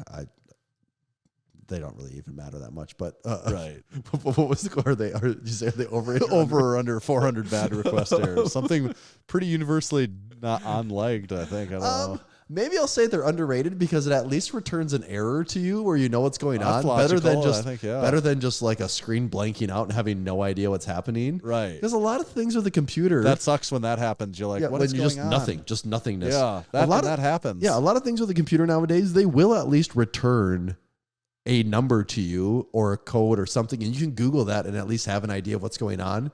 The worst is just when just nothingness. That's always the worst. So yeah, I'll say an error code is underrated. Okay. Okay, this next one you're probably gonna have to Google. Maybe I'm underselling you on this, but I wasn't really familiar with this. So overrated or underrated? The 400, or also called Astor's 400. Astor's 400. If you Google that, it's ASTOR apostrophe S. Astor's 500, or often just called the 400, or sometimes the New York 400. Is this the 400 Gilded Age? Yeah, that's associated with it also. I have no idea what I just found the Wikipedia article. I have no idea what this is. Yeah. If you look at just if I look at the sample of the Wikipedia article, because I did look into this a little bit to get a little bit of context, but the 400 was a list of New York society during the Gilded Age, a group that was led by Caroline Astor, Mrs. Astor, etc. And where's something else that gives us a little bit better synopsis of this? It was like the 400 people considered to be influential, but like the only 400 influential people in that part of society. Okay, so this was the who's who list of New York at the time. Yeah. Interesting. It was, and this is an interesting phrase that this is the phrase that particularly caught my attention. Together with Ward McAllister, she developed Mrs. Astor's 400, the 400 socially acceptable New York families. The 400 socially acceptable New York families. So it's basically like the 400 names, I guess you'd say. Yeah, and I'm seeing Vanderbilt's on here. Right. And I thought this was particularly interesting. The 400 socially acceptable New York families. That this is just some extreme the old money elitism, early America. I mean, I'm gonna say that's overrated all day. It's just the who's who. I think it's a list home run overrated. If there ever was an overrated. Oh, this is so underrated. That's great. They're recognizing themselves, how awesome they are from the rest of the heathens in society. How no one else is socially acceptable out. It's like this is the 400. You stay to these people. Everyone else steer clear. I like how they actually have them numbered here. The list is, the people's names are actually numbered, but now I guess not whether the actual list is numbered or if Wikipedia has it this way. But isn't this kind of insane? Yeah. Hey, it's pretty messed up. When you get rich enough and you don't have, they didn't have no podcasts. doubt they were all white. They didn't. White people, of course, guaranteed, yes, of course. With the 4-piece suit and the really creative beard shavings where they have big sideburns, but then no mustache or no goatee. When you're really rich back then and you didn't have a podcast, I guess you had to do something with your time. So you made a list of the coolest people. We make a list of the coolest moments. They didn't have moments, I guess, so they made a list of the coolest people. Just the other rich friends. We're all right, this group of us. Okay. So last one, overrated, underrated. This one, you just have to look into the future like a week to really get the reference on this one. But overrated or underrated, 401ks. 401ks. 401ks. I got to look into the future a week. Well, episode 401. Oh, okay. Yeah. For the reference, really. Did we plan on talking about 401ks next week? No, just in the sense that this one isn't truly 400. This is a 401. 401ks they're underrated. It's if your business does a match, it's free money, right? You got to take advantage of that. You're a dummy not to do it. That's exactly right. I don't know. There's some people that I think out there seem to think that you don't do it, but. Man, I got to assume, now this is not financial advice because I'm clearly not that guy, but I got to assume. Big Jeff.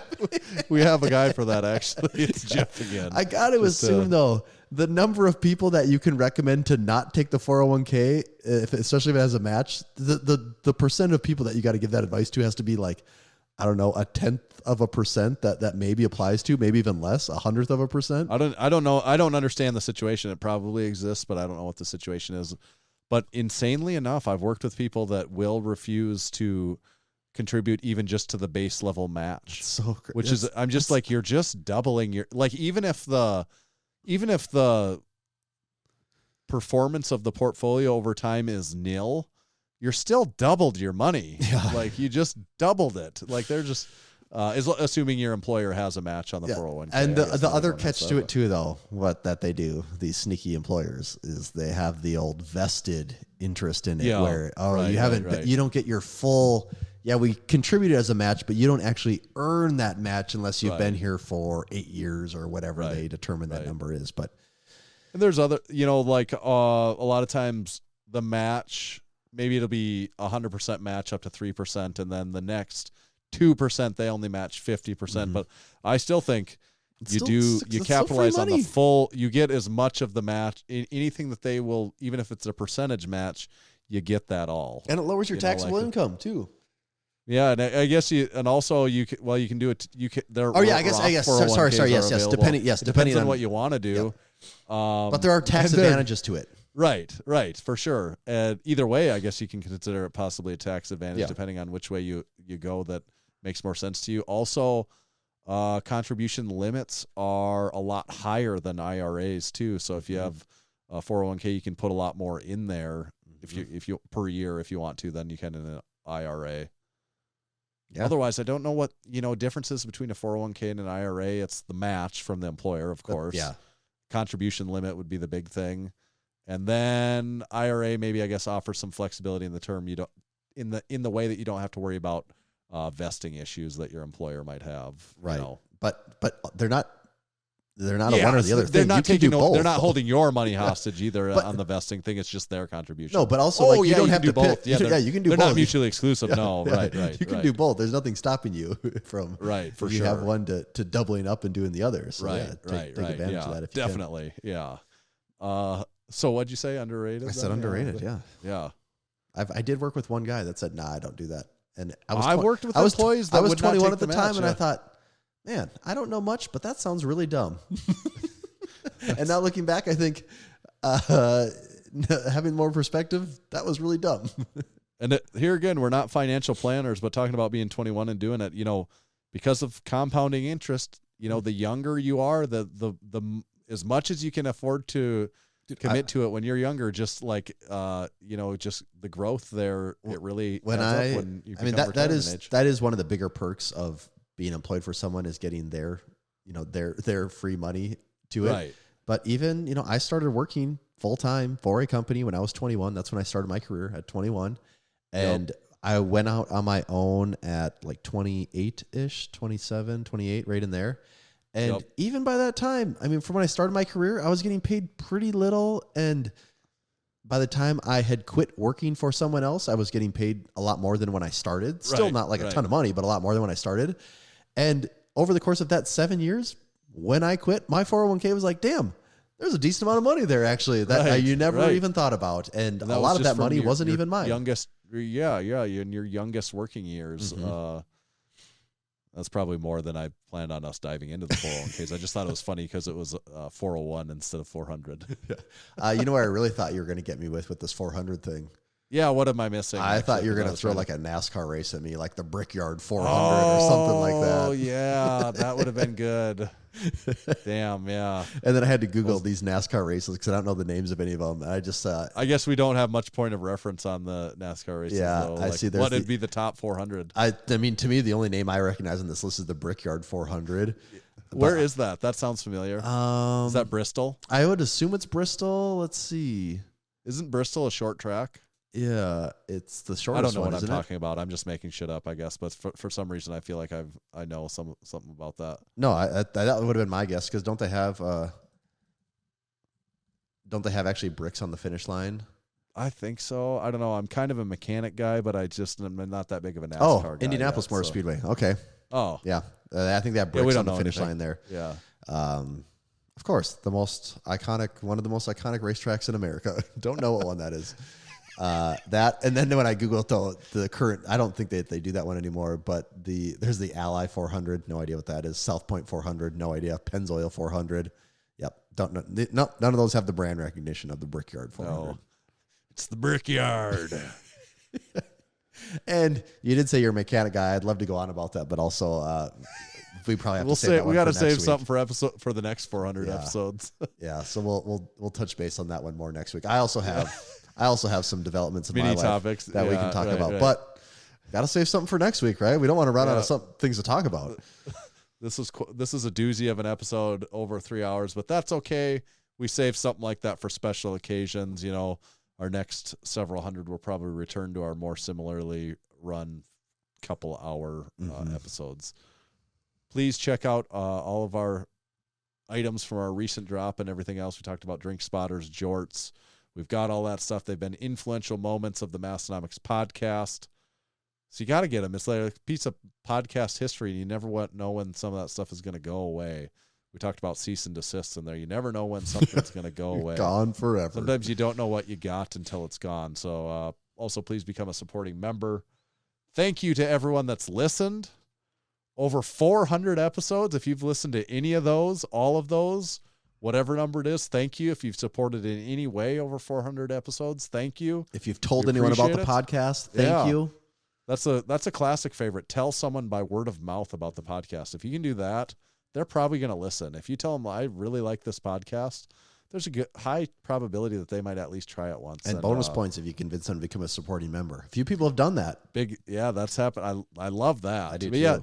Yeah, supporting memberships, that's one of my favorite way that you can support. You know, if you've been listening for a while and haven't signed up, we'd love to have you join the crew. See everyone at 401. Is that right, Tommy? 401k, baby. All right. Tommy, where do they find you at? Find me at Tomahawk_D. You can follow me at Tanner_Baird, but just make sure to follow Massenomics at Massenomics. I got to pee.